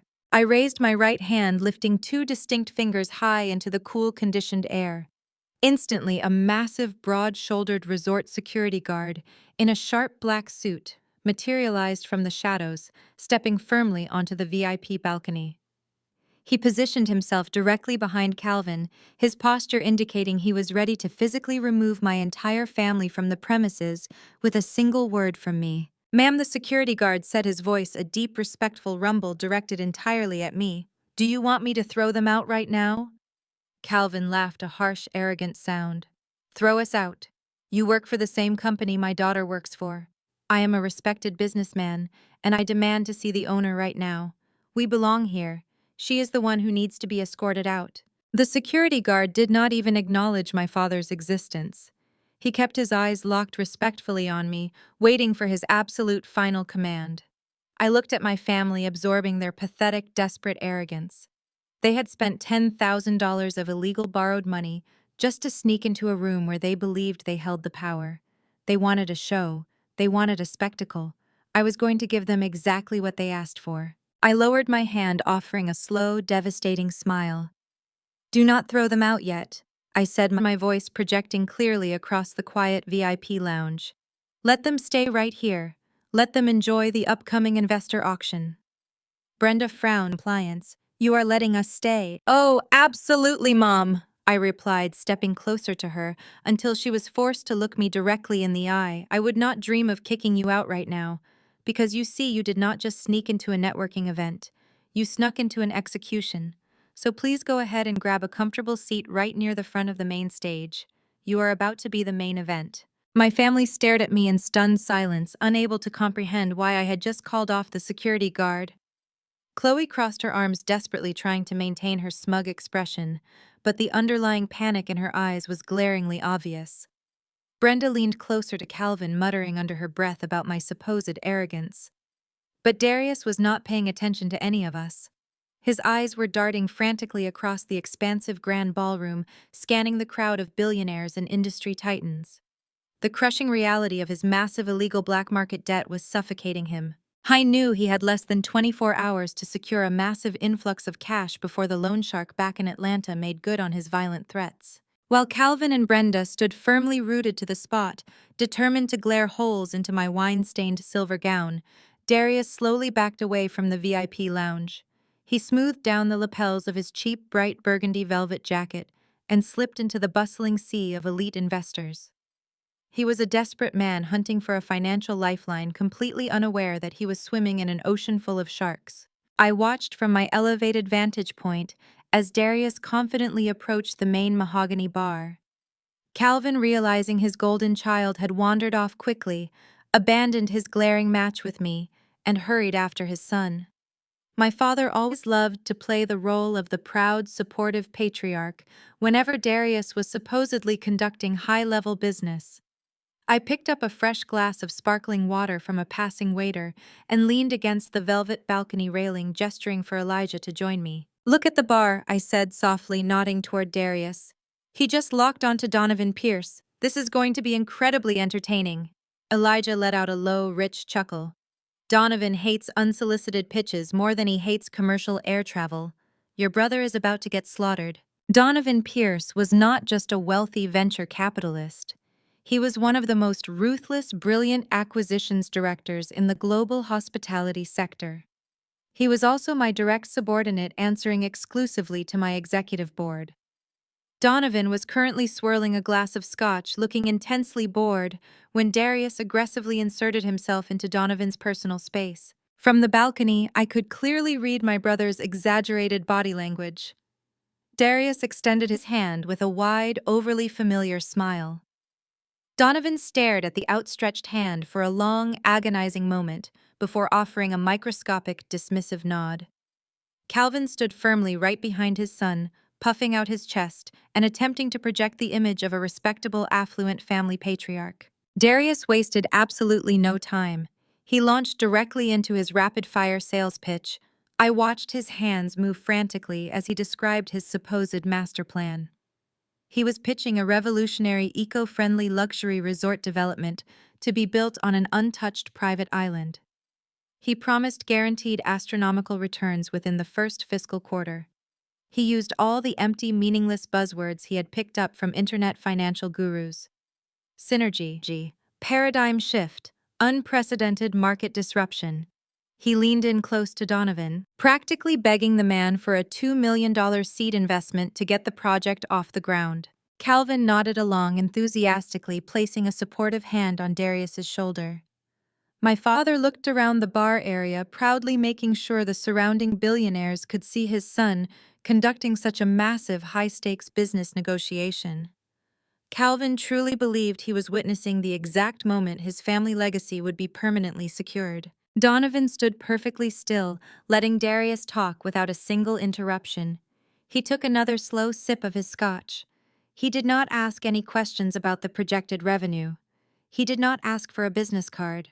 He simply let Darius dig his own grave with a bright, desperate smile. When Darius finally ran out of breath and stopped speaking, a heavy silence fell over their small section of the bar. Donovan looked at my brother, scanning the cheap velvet jacket and the nervous sweat glistening on his forehead. Then Donovan threw his head back and burst into a loud, booming laugh. The sound cut sharply through the sophisticated murmur of the grand ballroom. Several nearby investors turned to look at the commotion. Darius faltered, his confident smile dropping instantly. Calvin stepped forward, his face flushing with immediate offense. "I beg your pardon, sir," Calvin demanded, trying to sound authoritative. "My son just presented you with a highly lucrative multi-million-dollar investment opportunity. I fail to see what is so amusing." Donovan stopped laughing, his expression instantly hardening into cold professional disdain. "I am laughing," Donovan stated, his voice carrying clearly across the room, "because this highly lucrative investment opportunity is a complete, unadulterated fraud.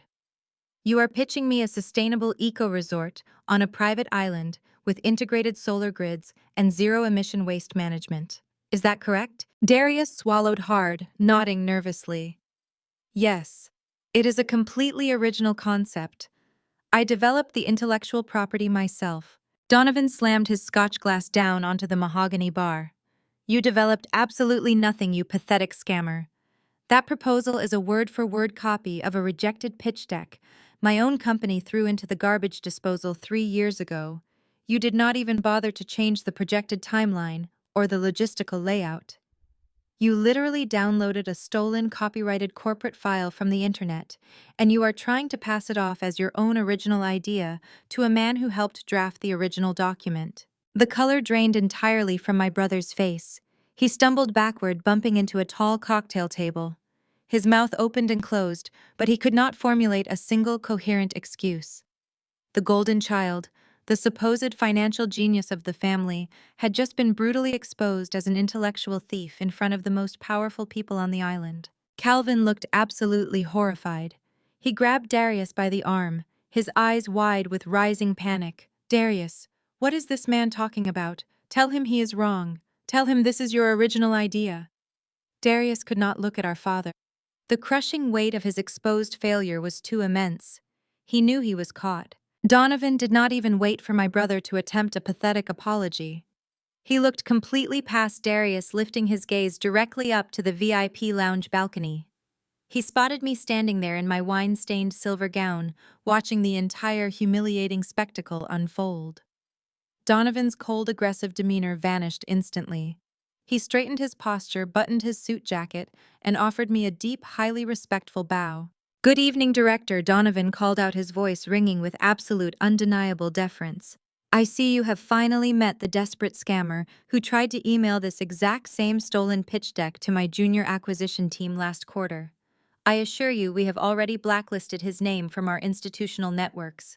Darius slowly turned his head, following Donovan's respectful gaze all the way up to the elevated balcony. His eyes locked onto me. His jaw literally dropped open. The absolute terror radiating from his face was a masterpiece. He looked back at Donovan, then back at me, the terrifying realization finally clicking into place. The wealthy venture capitalist he was begging for money was actively answering to me. I was not a struggling travel agent. I was the commanding director pulling the strings of the billionaires in the room. Calvin stood frozen, his chest heaving as he stared up at the balcony. His mind simply could not process the power dynamic he was witnessing. Brenda and Chloe, who had marched over to see why Donovan was laughing, stopped dead in their tracks, staring up at me with wide, fearful eyes. Before any of them could utter a single word of protest, a sharp, elegant chime echoed through the sophisticated sound system of the grand ballroom. The ambient jazz music faded away. A distinguished host, wearing a pristine white tuxedo, stepped up to the crystal podium, situated at the center of the grand stage. He tapped the microphone twice, commanding the immediate attention of the entire room. "Ladies and gentlemen," the host announced, his voice smooth and incredibly authoritative, "please direct your attention to the main stage. It is my absolute honor to introduce the visionary keynote speaker for tonight's gala. Please welcome the majority shareholder and undisputed owner of the Azure Pearl conglomerate." I handed my half-empty glass of imported sparkling water to my loyal partner Elijah. I meticulously smoothed down the front of my wine-stained silk gown, ensuring my posture was absolutely perfect. I held my head extremely high, feeling a surge of unstoppable power coursing through my veins. The waiting was finally over. The stage was perfectly set. I looked directly down at my deeply terrified family one last time. It was time to permanently end their reign of abuse. The crystal podium practically hummed with the high-stakes energy of the grand ballroom. I stepped up, gripping the smooth glass edges, and allowed the heavy, expectant silence to stretch out for a long, agonizing moment.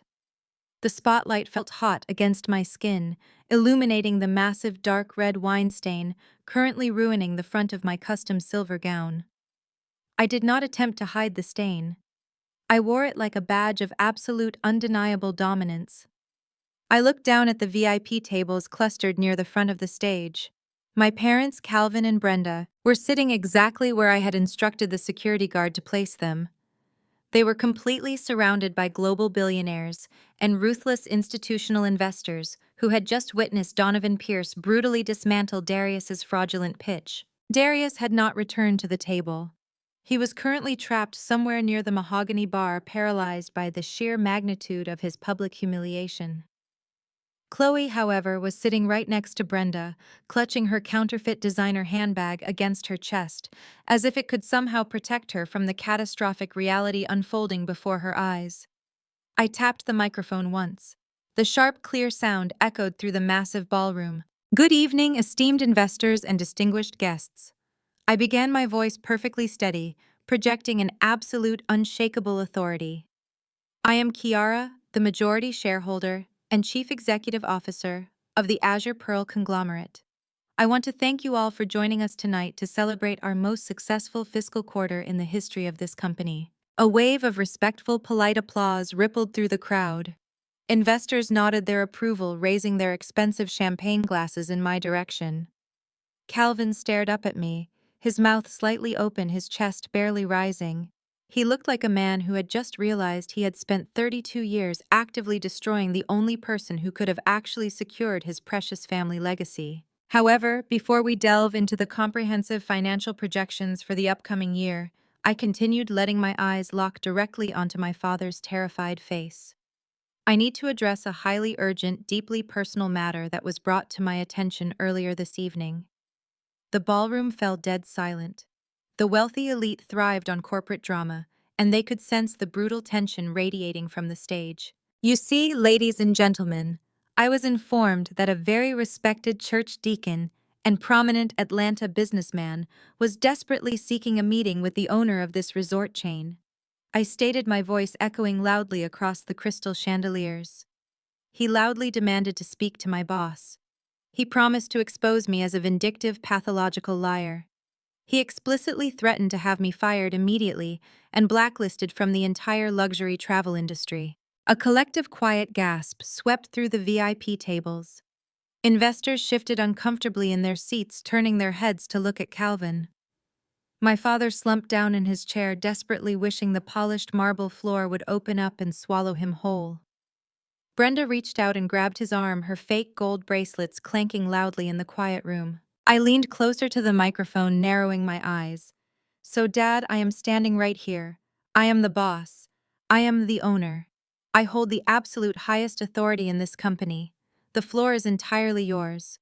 Please stand up and tell this room full of my institutional investors exactly why I should fire myself. Calvin did not move. He was absolutely paralyzed. He looked around the room, realizing that every single billionaire, every single hospitality magnate, and every single venture capitalist was staring directly at him, waiting for him to speak. He opened his mouth, but no sound came out.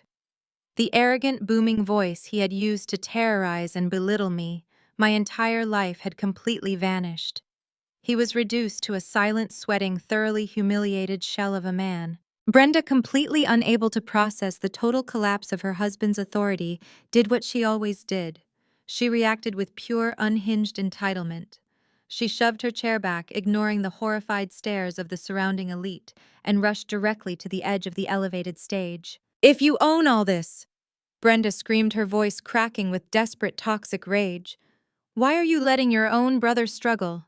You owe him half of this company. He is the man of the family. You are supposed to support him. How dare you stand up there and flaunt your wealth while Darius is fighting to build his real estate empire?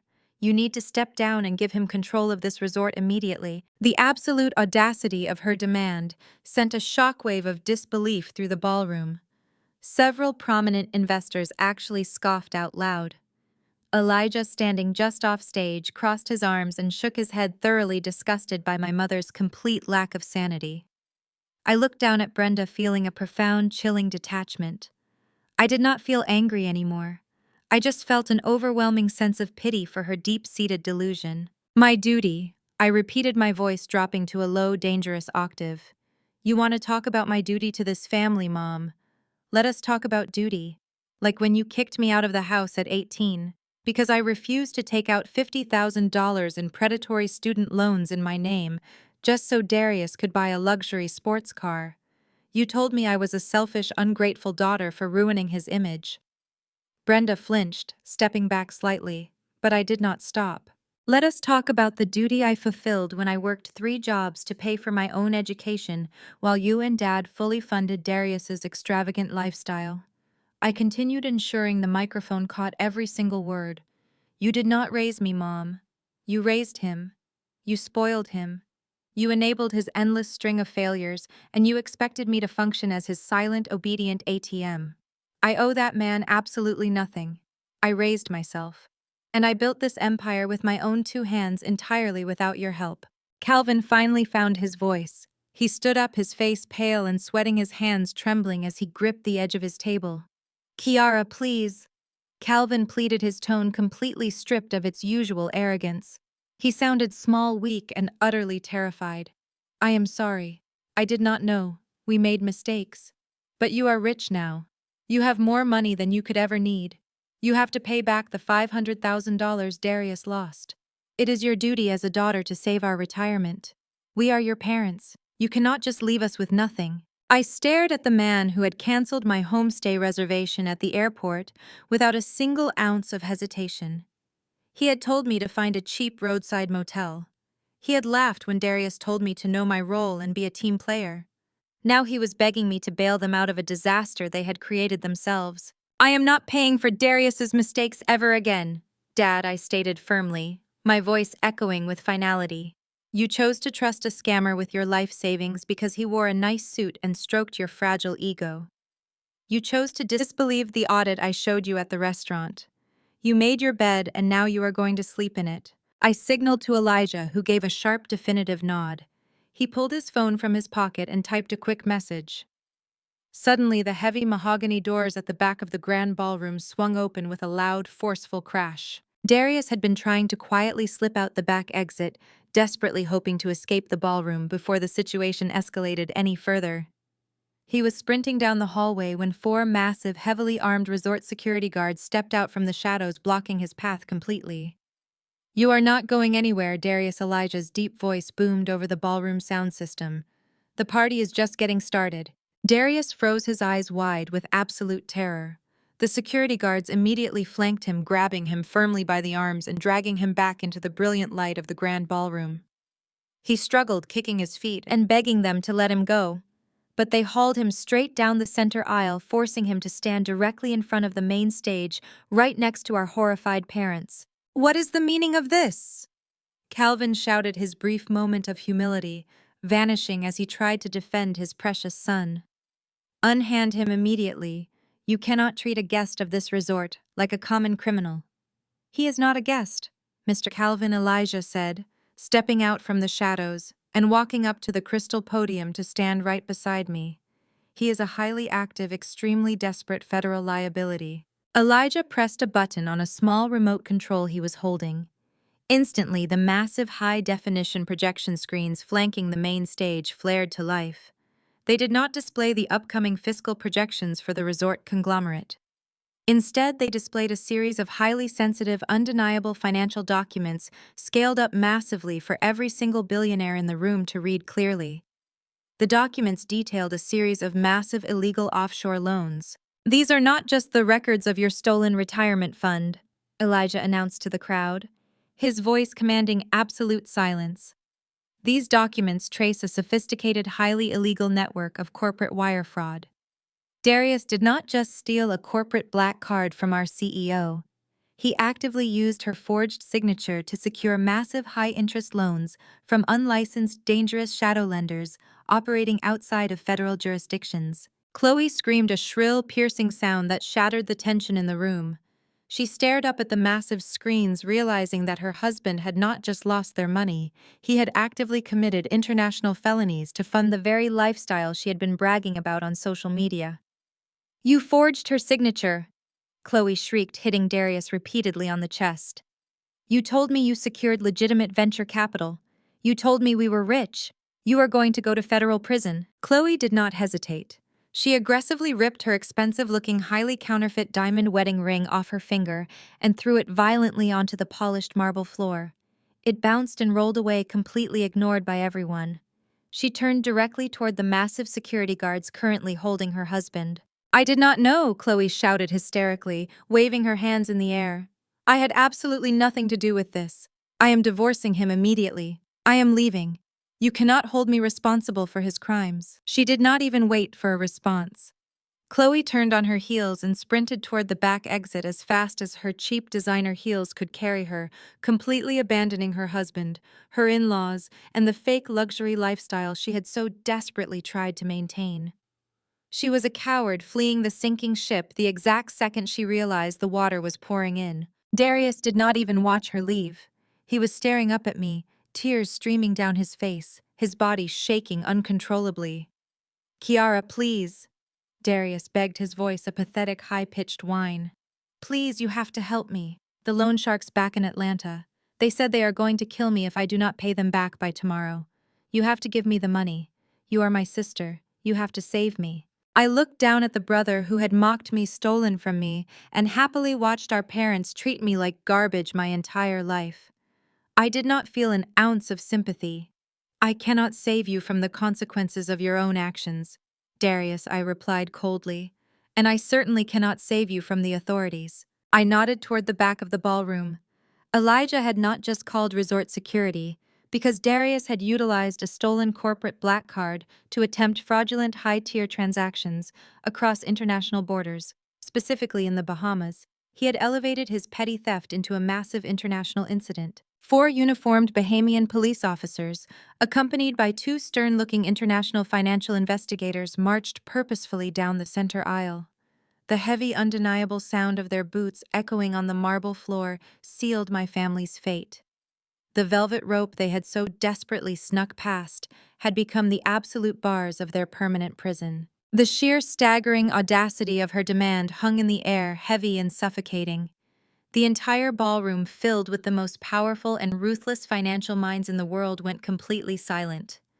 Billionaires who routinely dismantled entire corporations before lunch stared at Brenda as if she were a fascinating, deeply repulsive psychological experiment. They could not fathom how a woman could stand in front of undeniable evidence of her son's international wire fraud and still demand that the victim hand over half of $1 billion conglomerate. Brenda did not care about the stares. She was completely consumed by her toxic entitlement.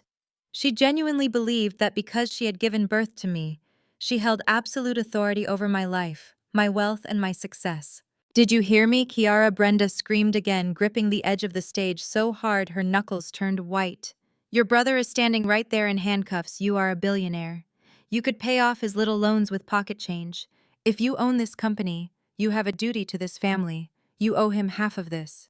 He is the man of the family. You are supposed to protect him." I looked down at her, feeling a cold, clinical detachment. I did not feel angry. I did not feel sad.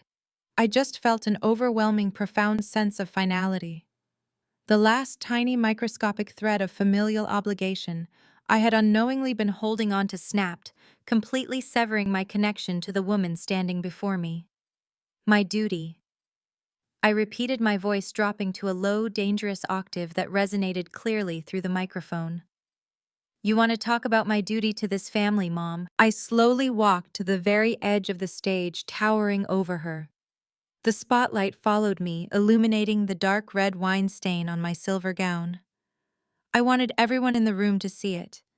I wanted them to see exactly how my family treated me. "Let us talk about duty," I said, ensuring every single investor in the room could hear me clearly. "Let us talk about the duty I supposedly owed you when I was 18 years old. Do you remember what happened the week before I was supposed to leave for college, Mom? Because I remember it vividly."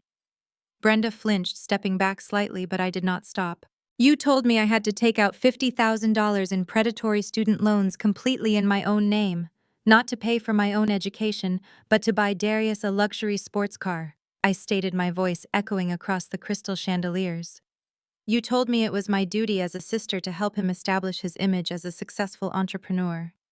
When I refused to ruin my financial future for his vanity, you packed all my belongings in garbage bags and threw them on the front lawn. You kicked me out of the house. You told me I was a selfish, ungrateful daughter who would never amount to anything." Calvin opened his mouth to protest, but I silenced him with a single devastating glare. "You did not raise me, Mom." I continued, my words hitting her like physical blows. "You raised him. You spoiled him. You enabled his endless string of failures, his absolute arrogance, and his complete lack of accountability. You treated me like a silent, obedient ATM. You expected me to carry the heavy, unglamorous burdens of adulthood while you allowed him to play pretend. I owe that man absolutely nothing. I raised myself. And I built this empire with my own 2 hands, entirely without your help, and entirely despite your constant sabotage." Calvin finally found his voice. He stood up, his face pale and sweating, his hands trembling as he gripped the edge of the VIP table. "Kiara, please." Calvin pleaded, his tone completely stripped of its usual booming arrogance. He sounded small, weak, and utterly terrified. "I am sorry. I did not know. We made mistakes. But you are rich now. You have more money than you could ever possibly need. You have to pay back the $500,000 Darius lost. It is your duty as a daughter to save our retirement.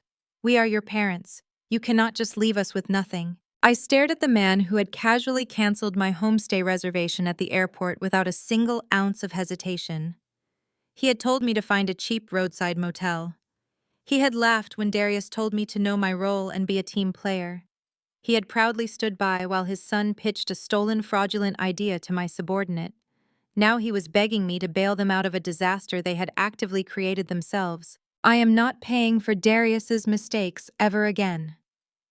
Dad, I stated firmly, my voice ringing with absolute finality. You chose to trust a scammer with your life savings because he wore a nice suit and stroked your fragile ego. You chose to completely disbelieve the certified audit I showed you at the restaurant. You made your bed and now you are going to sleep in it. Darius, who was still being held firmly by the massive resort security guards, began to sob. Actual pathetic tears streamed down his face, ruining his carefully curated image. "Kiara, please," Darius wailed, struggling weakly against the guard's grip. "The loan sharks back in Atlanta. They said they are going to kill me if I do not pay them back the $10,000 I borrowed for these gala tickets by tomorrow morning. You have to give me the money. You are my sister. You have to save me." I looked at the brother who had mocked me, stolen from me, and happily watched our parents treat me like absolute garbage my entire life. I did not feel an ounce of sympathy. "I cannot save you from the consequences of your own actions, Darius," if I replied coldly. "And I certainly cannot save you from the authorities." I nodded toward the back of the ballroom. Elijah had not just called resort security, because Darius had utilized a stolen corporate black card to attempt fraudulent high-tier transactions across international borders, specifically in the Bahamas. He had elevated his petty theft into a massive international incident. 4 uniformed Bahamian police officers, accompanied by 2 stern-looking international financial investigators, marched purposefully down the center aisle. The heavy, undeniable sound of their boots echoing on the marble floor sealed my family's fate. The velvet rope they had so desperately snuck past had become the absolute bars of their permanent prison. Calvin let out a loud, devastated cry as the police officers approached his golden child. He abandoned all pretense of dignity, throwing himself forward and grabbing the sleeve of the lead officer. "Wait, please wait," Calvin begged, tears finally spilling from his eyes. "He is my son. He made a mistake. We can fix this. We can pay the money back." The lead officer ignored Calvin completely, stepping smoothly around the frantic man. He looked directly at Elijah, who nodded, confirming Darius's identity. The officer pulled a pair of heavy steel handcuffs from his belt. "Darius Vance," the officer stated, his voice devoid of any emotion. "You are under arrest for suspicion of international wire fraud, identity theft, and corporate espionage. You have the right to remain silent. Anything you say can and will be used against you in a court of law." "No," Darius screamed, fighting desperately, as the officer forcefully pulled his arms behind his back and secured the handcuffs. "Dad, Mom, do something. Tell them I am innocent. Tell them it is a misunderstanding." Brenda wailed, a high-pitched, hysterical sound that grated on my nerves. She turned to me, her face contorted with absolute desperation. "Kiara, stop this!" Brenda demanded, her voice breaking. "Tell them to let him go. We will do whatever you want. We will pay you back every single cent. We will mortgage the family house in Atlanta. We will give you the money. Just tell them to drop the charges." The sheer absurdity of her offer was the final perfect piece of the puzzle. I had been waiting for her to play that exact card. I had been waiting for them to offer up the very symbol of their fake suburban prestige in exchange for their golden child's freedom. I stepped down from the elevated stage, moving slowly and deliberately until I was standing right in front of my frantic, weeping parents. I looked at Brenda, my face an unreadable mask of pure, absolute ice. "Mortgage the house in Atlanta." "Mom," I asked, my voice deadly quiet, "which house are you talking about?" Brenda blinked, her hysterical crying, pausing for a fraction of a second. "What do you mean, our house? The family home. We will take out a second mortgage to pay you back." I reached into the small, elegant clutch I was holding and pulled out a crisp, legally certified document. I slowly unfolded it and handed it directly to Calvin. Dad read that I commanded, "Read it out loud." Calvin's hands were shaking so violently he could barely hold the paper. He squinted, trying to focus on the bold black text. His eyes widened in absolute horror as he processed the legal jargon. Darius has not paid the mortgage on the family home in over 14 months, I stated, ensuring the surrounding investors heard every word. The bank fully foreclosed on the property 6 months ago. You have been living in a house owned entirely by the bank. When it went up for a quiet closed-door auction last quarter, I bought it. Brenda stopped breathing. She stared at me, completely unable to comprehend the magnitude of what I had just said. You bought our house, Brenda whispered, her voice trembling. I bought the bank's house, Mom, I corrected her. The house you thought Darius was paying for. The house you used to maintain your fake social status in Atlanta. It belongs to my holding company now. Which means, unfortunately, you have absolutely nothing left to mortgage. Your retirement is gone. Your golden child is going to federal prison. And you own absolutely nothing. Elijah did not even flinch as the heavily armed authorities approached the main stage. He simply raised his hand, signaling the technical team stationed in the sound booth overlooking the ballroom. The massive high-definition screens that flanked the crystal podium instantly shifted from the resort's corporate logo to a dizzying array of highly classified financial documents. These were not just standard credit card statements. These were meticulous, irrefutable records of offshore banking transfers, shell company registrations, and fraudulent loan applications. The sheer volume of the evidence illuminated the dark ballroom. Every single billionaire and venture capitalist in the room leaned forward, their eyes scanning the detailed paperwork. Elijah adjusted the microphone, his deep voice carrying a tone of absolute lethal precision. What you are seeing on these screens, Elijah announced to the captivated audience, is the complete anatomy of a massive financial crime. Darius did not merely steal a corporate black card from our chief executive officer. That alone would be a simple matter of local theft. But Darius is an arrogant man who believes he is much smarter than he actually is. As he used the highly sensitive routing numbers attached to that card to secure massive, illegal offshore loans from unlicensed shadow lenders in the Cayman Islands. Furthermore, he explicitly forged Kiara's signature on digital guarantee documents, attempting to use our conglomerate as collateral for his pathetic failing cryptocurrency ventures. The sheer magnitude of the betrayal was staggering. He had compromised the integrity of our international accounts, risking the jobs of thousands of innocent employees who relied on the Azure Pearl for their livelihoods, all to finance his pathetic ego. The room erupted in a chorus of shocked murmurs and low, judgmental scoffs. The elite investors looked at my brother with a mixture of absolute disgust and profound pity.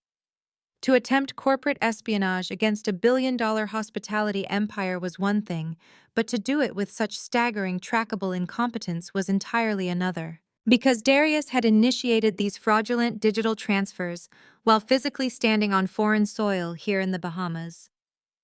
Elijah continued, smoothly speaking directly over the rising whispers of the crowd. He elevated his petty, pathetic theft into a direct violation of international banking laws. This is no longer a simple family dispute over a stolen piece of plastic. This is a highly coordinated case of international wire fraud, aggravated identity theft, and corporate espionage. The projected financial damages and illegal liabilities exceed $2 million. The lead investigator from the International Financial Authority stepped forward, his expression completely devoid of any sympathy. He looked at the resort security guards who were still firmly holding my brother by the arms. The investigator gave a curt, authoritative nod. The security guards immediately shoved Darius forward, forcing him directly into the hands of the waiting uniformed Bahamian police officers. Darius let out a loud, pathetic whimper as the heavy steel handcuffs were pulled from the lead officer's tactical belt. The sharp, metallic click of the restraints snapping securely around his wrists echoed loudly across the polished marble floor. Darius Vance, the officer, stated, his voice, a cold, mechanical drone that offered absolutely no room for negotiation. You are under arrest for suspicion of international wire fraud, corporate espionage, and identity theft. You have the right to remain silent. Anything you say can and will be used against you in a court of law. You have the right to an attorney. If you cannot afford an attorney, one will be provided for you. Do you understand these rights as I have read them to you? Darius could not answer. He was hyperventilating, his chest heaving as tears streamed down his face. The golden child, the man who had spent his life mocking my work ethic, was reduced to a weeping mess. Chloe watched the cold steel lock around her husband's wrists. The reality of the situation finally pierced through her thick, impenetrable layer of delusion. She realized that her entire luxury lifestyle was not just built on a mountain of unpayable debt. It was built on a foundation of severe international felonies. The neon pink sequined dress she wore suddenly seemed like a glowing beacon marking her as the prime accomplice to a massive financial crime. Panic, raw and completely unhinged, seized her entire body. Chloe let out a shrill, piercing scream that shattered the remaining tension in the grand ballroom. She violently shoved Brenda out of her way, nearly knocking my mother to the ground, and sprinted toward the police officers. "I did not know," Chloe shrieked, waving her hands frantically in the air to physically and legally distance herself from her husband. "I had absolutely nothing to do with any of this. He told me he was a successful real estate investor. He told me he had legitimate venture capital funding. He lied to me." She did not stop there. In a display of pure cowardly self-preservation, Chloe aggressively grabbed her left hand and yanked her massive diamond wedding ring off her finger. She threw the heavy ring violently onto the pristine marble floor. It bounced and skittered away, coming to a dead stop near the shiny leather shoes of a prominent hotel magnate. "I am divorcing him!" Chloe screamed, her voice cracking with absolute hysteria as she backed away towards the exit doors. "I am filing the papers the exact second I get back to the States. I am not going to prison for him. I have nothing to do with this family." She did not wait for the police to ask her a single question. Chloe turned on her heels and sprinted toward the heavy mahogany doors, shoving past a group of startled investors. She fled the grand ballroom as fast as her cheap designer heels could carry her, completely abandoning her husband to his catastrophic fate. She was a coward, leaping from the sinking ship the exact second she realized the water was rapidly pouring in. Her footsteps echoed loudly against the marble, a frantic, desperate sound that underscored the total collapse of her carefully constructed facade. She did not even glance back at the man she had proudly flaunted on social media just hours ago. Her loyalty was entirely conditional, completely dependent on the fake wealth he could provide. Darius watched his wife run away, the betrayal hitting him like a physical blow. He slumped forward, his knees buckling under the sheer crushing weight of his ruined life. The Bahamian police officers had to physically hold him up by his arms to keep him from collapsing completely onto the floor. Brenda let out a loud, devastated wail, clutching her chest as if she were having a heart attack. She rushed forward, grabbing the sleeve of the lead police officer, begging him to release her precious son. My mother was sobbing uncontrollably, her fake gold bracelets clanking together as she tried to pull Darius away from the authorities. The officers easily pushed her back, ordering her to stand down or face immediate arrest for interfering with an international federal investigation. The undeniable shockwaves of my brother's highly publicized arrest reverberated continuously through the opulent, sophisticated environment of the massive venue. Several prominent financial reporters who had originally been invited to cover the resort's quarterly acquisitions were now actively snapping photographs of my family's spectacular, devastating downfall. My mother, entirely unable to grasp the terrifying severity of the federal charges, continued screaming incoherently at the heavily armed officers. She genuinely believed her intense manipulative temper tantrums, which had always effectively bullied me into complete submission during my childhood, would somehow magically work on international law enforcement agents. She was horribly mistaken. Calvin, witnessing the complete, irreversible destruction of his family name and his social legacy, finally broke. The arrogant church deacon, the man who had always demanded absolute respect and unwavering obedience from me, fell directly onto his knees. He ignored the stares of the global billionaires. He ignored the harsh glare of the spotlights. He crawled forward on the polished marble floor, stopping right at the edge of the elevated main stage. His expensive suit jacket dragged against the floor as he groveled, completely shattered by the reality that his perfect, golden son was a massive federal criminal. Calvin looked up at me, his face covered in sweat and tears, his hands clasped together in a desperate, pathetic gesture of total submission. "Kiara, please," Calvin begged, his voice a hoarse, ragged sob that echoed through the microphone I was still holding. "Please, you have to stop this." Tell them it is a misunderstanding. Tell them you authorized the transactions. He is your brother. He is your blood. You cannot let them take him away to a foreign prison. I looked down at the man kneeling before me. I felt absolutely nothing. There was no pity, no sadness, and no lingering sense of familial obligation. I simply stared at him, my expression a mask of pure, unbreakable ice. Please, Kiara. Calvin cried out again, hitting the floor with his hands. We will do whatever you want. We will pay you back every single cent he took. We will mortgage the family house in Atlanta right now. We will drain all the equity and give you the money. Just drop the charges. Please save him. The sheer absurdity of his offer was the final perfect piece of the puzzle. I had been waiting for him to play that exact card. I had been waiting for my parents to offer up the very symbol of their fake suburban prestige in exchange for their golden child's freedom. They truly believed that the house in Atlanta was their ultimate safety net, their final bargaining chip in a game they did not realize they had already lost months ago. I stepped down from the crystal podium, the heavy silver silk of my gown sweeping gracefully across the stage. I moved slowly and deliberately until I was standing right at the edge, looming over my frantic, weeping father. I looked at Calvin letting the silence stretch out, allowing the crushing weight of his absolute desperation to fill the massive ballroom. I gripped the microphone tightly, preparing to deliver the final devastating blow that would completely obliterate their false reality once and for all. I would absolutely and permanently ensure they understood the total, irreversible magnitude of their own epic failure. The heavy, paralyzing silence that followed my revelation was absolute. It felt as though all the oxygen had been instantly sucked out of the grand ballroom. The billionaires and investors standing nearby had completely stopped their hushed conversations, their eyes locked entirely on my family's catastrophic implosion. I stood at the edge of the elevated main stage, staring down at my parents with an expression of pure, unbreakable ice. I did not feel an ounce of the sympathy they so desperately expected from me. For 32 years, they had ruthlessly demanded my absolute obedience, constantly reminding me of my supposed financial inferiority. Now the irrefutable truth of their complete and utter destitution was laid bare for the entire world to see. Calvin stared down at the legal deed I had handed him.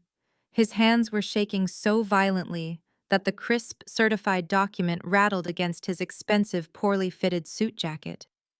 He blinked rapidly, desperately trying to force the bold black text to say something else. He read the foreclosure notice, the auction confirmation, and finally the undeniable transfer of ownership. The property that had served as the ultimate symbol of his fake suburban prestige in Atlanta no longer belonged to him. What? What does this mean? Calvin stammered, his voice weak and completely stripped of its usual booming arrogance. His eyes darted from the legal deed up to my face, searching for any sign of a cruel joke. Kiara, please, this has to be a mistake. We live in this house. This is the family home. It stopped being the family home the exact moment you allowed Darius to default on the mortgage for over 14 months, I stated, my voice projecting clearly and lethally through the microphone. I ensured that every single word echoed across the crystal chandeliers above us. You trusted your golden child to manage your finances, Dad. You proudly told everyone in your church congregation that he was a brilliant real estate entrepreneur. But the truth is, he has not paid a single bill in over a year. He drained the equity to fund his fake luxury lifestyle, and he let the bank foreclose on your property. Brenda let out a sharp, horrified gasp. She aggressively ripped the legal deed out of Calvin's shaking hands, her eyes scanning the document with frantic, desperate speed. Her fake gold bracelets clanked loudly against the paper. She saw my holding company listed as the absolute uncontested owner of the property. No, Brenda shrieked, her voice cracking with unhinged, toxic denial. No, this is a lie. You forged this. You are trying to steal our home. Darius would never let this happen. He promised us we were secure. Darius, still firmly handcuffed and held securely by the Bahamian police officers, began to sob even louder. He could not even look at our mother. He hung his head, his tears dripping onto the polished marble floor. He knew the absolute truth. He had known for months that they were living on borrowed time, completely ignoring the countless foreclosure notices the bank had sent. He lied to you, Mom, I replied coldly, stepping slightly closer to the edge of the stage. He lied to you, he lied to Chloe, and he lied to his illegal shadow lenders, but he could not lie to the bank. When the property went up for a quiet closed-door auction 6 months ago, I was alerted. I bought the house, Mom. I own the very roof over your head.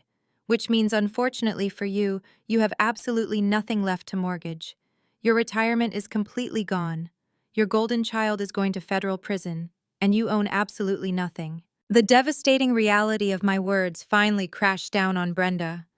The deep, impenetrable layer of delusion she had wrapped herself in for decades shattered completely.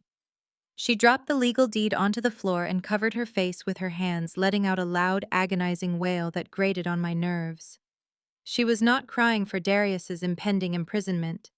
She was crying for the complete, irreversible destruction of her precious social status.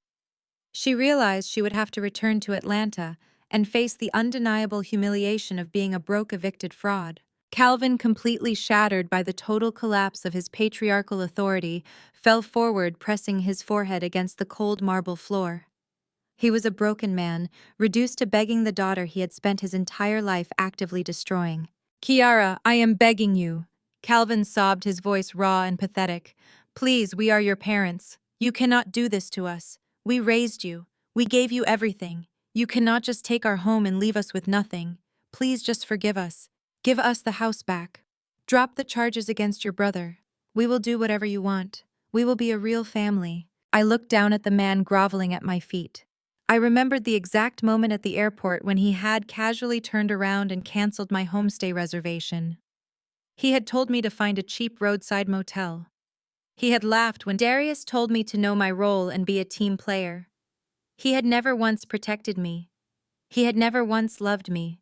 He had only ever viewed me as a tool to be used and discarded whenever it suited his immediate needs. "You did not raise me, Dad," I stated firmly, ensuring the entire ballroom heard my final verdict. "You raised a criminal. You raised a fraud. You demanded my absolute loyalty while actively funding my brother's delusions. You told me I was selfish for refusing to ruin my own financial future for his vanity. You made your choices, and now you are facing the absolute, undeniable consequences." I reached into my elegant clutch and pulled out one final, neatly folded piece of paper. I held it up, letting the brilliant spotlight catch the bright, undeniable red stamp at the top of the document.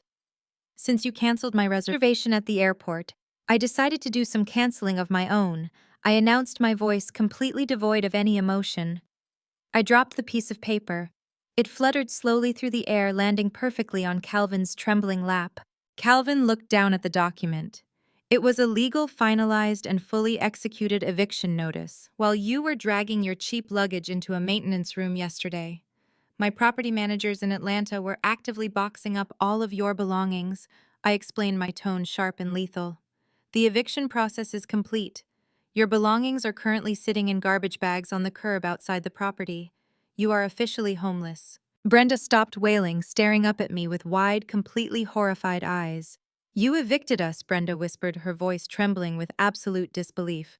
"You actually evicted your own parents. You told me at the airport to find a cheap motel." "Mom?"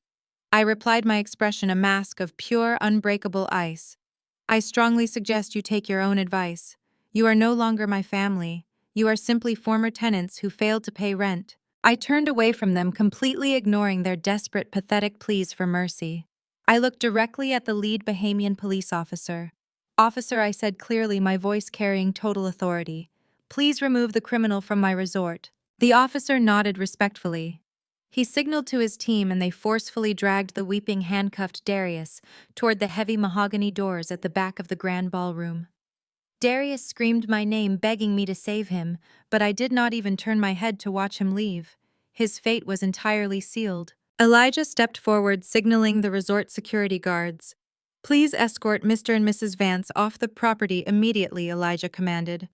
"They are no longer permitted on the premises of the Azure Pearl." The massive security guards moved in, hauling the devastated, sobbing Calvin and Brenda to their feet. My parents struggled weakly, crying out for me to stop the guards, but their pleas fell on deaf ears.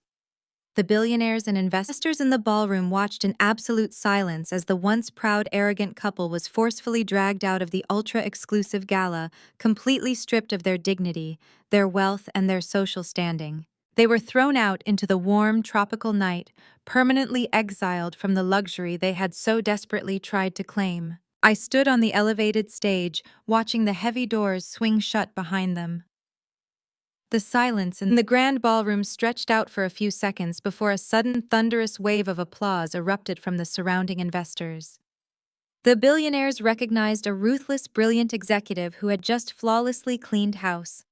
They respected the absolute power I had just demonstrated. Elijah walked up beside me, handing me a fresh glass of vintage champagne. He raised his own glass, a sharp, deeply satisfied smile spreading across his face. Protocol 86 executed perfectly. Elijah said, his voice a low, triumphant rumble. The trash has been permanently taken out. I clinked my glass against his, the crystal chiming clearly over the applause of the elite crowd. I took a slow sip of the expensive champagne, feeling an overwhelming, profound sense of absolute freedom. The heavy, suffocating generational curse that had tried to consume me. My entire life was finally broken. I was wealthy, I was untouchable, and I was entirely in control of my own magnificent empire. The heavy certified legal document fluttered through the conditioned air of the grand ballroom, tracing a slow, agonizing descent before landing perfectly on Calvin's trembling, sweat-soaked lap. He stared down at the crisp white paper, his eyes frantically scanning the bold red lettering across the top. It was not a warning. It was not a preliminary notice. It was a finalized, court-ordered, completely executed eviction notice. While you were dragging your cheap, out-of-season luggage into a staff maintenance room yesterday, I stated, my voice cutting through the silent ballroom with the precision of a surgeon's scalpel. My dedicated property managers in Atlanta were actively boxing up every single one of your belongings. The legal eviction process is entirely complete. Your cheap furniture, your fake designer clothes, and the pathetic remnants of your false suburban prestige are currently sitting in garbage bags on the curb outside the property. You are officially, completely, and irrevocably homeless. Brenda's high-pitched wailing abruptly stopped. She stared up at me, her mouth hanging open, her eyes wide with absolute, unadulterated horror. The sheer magnitude of my retaliation had finally shattered the last remaining fragments of her toxic delusion. You evicted us, Brenda whispered, her voice trembling violently, barely audible over the hum of the crystal chandeliers. You actually evicted your own parents. We raised you. We brought you into this world. You cannot just throw us out onto the street. You told me at the airport to find a cheap roadside motel. Mom, I replied, my expression remaining a mask of pure, unbreakable ice. I strongly suggest you take your own advice. You are no longer my family. You are simply former tenants who consistently failed to pay your rent, and you have been rightfully removed from my property. Calvin let out a loud, devastated sob, grabbing the edge of the elevated stage. He ignored the stares of the global billionaires surrounding him. He abandoned the last shredded remnants of his patriarchal pride. Kiara, please! Calvin cried out, his voice cracking with utter desperation. I am begging you, in the name of God, in the name of our family, please show us some mercy. We have nothing left. Darius is going to prison. We have no money. We have nowhere to go. Please, just give us another chance. I am your father. I looked down at the man groveling on the polished marble floor. I remembered the decades of financial abuse, the endless gaslighting, and the constant crushing demands for my absolute obedience. I felt a profound, overwhelming sense of liberation wash over me. You stopped being my father the exact second you prioritized a scammer's ego over my safety, I stated firmly, ensuring the microphone caught my final definitive judgment. I will not show mercy to the very people who actively tried to destroy me. I turned away from my weeping parents, completely severing the toxic bond that had anchored me to their abuse for 32 years. I looked directly at the lead Bahamian police officer, who was still holding my sobbing brother. Officer, I said clearly, my voice carrying total, unquestionable authority, please remove the criminal from my resort. The officer offered a sharp, respectful nod. He signaled to his heavily armed team, and they forcefully dragged the weeping, handcuffed Darius toward the heavy mahogany doors at the back of the grand ballroom. Darius screamed my name, his voice echoing with pathetic desperation, begging me to save him from the catastrophic consequences of his own actions. I did not even turn my head to watch him leave. His fate was entirely sealed. He would face the full devastating weight of international law. Elijah stepped forward from the shadows, stepping up to the crystal podium right beside me. He signaled the massive, broad-shouldered resort security guards waiting nearby. "Please escort Mr. and Mrs. Vance off the property immediately." Elijah commanded, his deep voice, leaving no room for negotiation. "They are no longer permitted on the premises of the Azure Pearl, and they are permanently blacklisted from all associated conglomerate properties." The security guards moved in swiftly and efficiently, hauling the devastated, completely broken Calvin and Brenda to their feet. My parents struggled weakly, their bodies limp with shock and despair. They cried out their pleas, echoing through the massive venue, but their words fell on completely deaf ears. The global billionaires and ruthless institutional investors watched in absolute silence as the once proud, arrogant couple was forcefully dragged out of the ultra-exclusive gala. They were completely stripped of their dignity, their stolen wealth, and their fake social standing. They were thrown out into the warm, humid tropical night, permanently exiled from the luxury they had so desperately tried to claim as their own. I stood on the elevated stage, watching the heavy mahogany doors swing completely shut behind them. The silence in the grand ballroom stretched out for a few seconds, heavy and electric. Then a sudden thunderous wave of applause erupted from the surrounding investors. The billionaires recognized a ruthless, brilliant executive who had just flawlessly cleaned house. They respected the absolute power, the calculated strategy, and the undeniable dominance I had just demonstrated. I had proven that I was not a weak, manipulatable target. I was a formidable force who protected her empire at all costs. Elijah walked up beside me, handing me a fresh, chilled glass of vintage champagne. He raised his own glass, a sharp, deeply satisfied smile spreading across his handsome face. "Protocol 86 executed perfectly." Elijah said, his voice a low, triumphant rumble over the cheering crowd. "The trash has been permanently taken out. The conglomerate is entirely secure." I clinked my glass against his, the expensive crystal chiming clearly over the applause of the elite crowd. I took a slow, deliberate sip of the vintage champagne, feeling an overwhelming, profound sense of absolute freedom course through my veins. I looked out over the sparkling moonlit ocean, visible through the massive ballroom windows. The heavy, suffocating generational curse that had tried to consume me my entire life was finally broken. I was incredibly wealthy, I was completely untouchable, and I was entirely in control of my own magnificent destiny.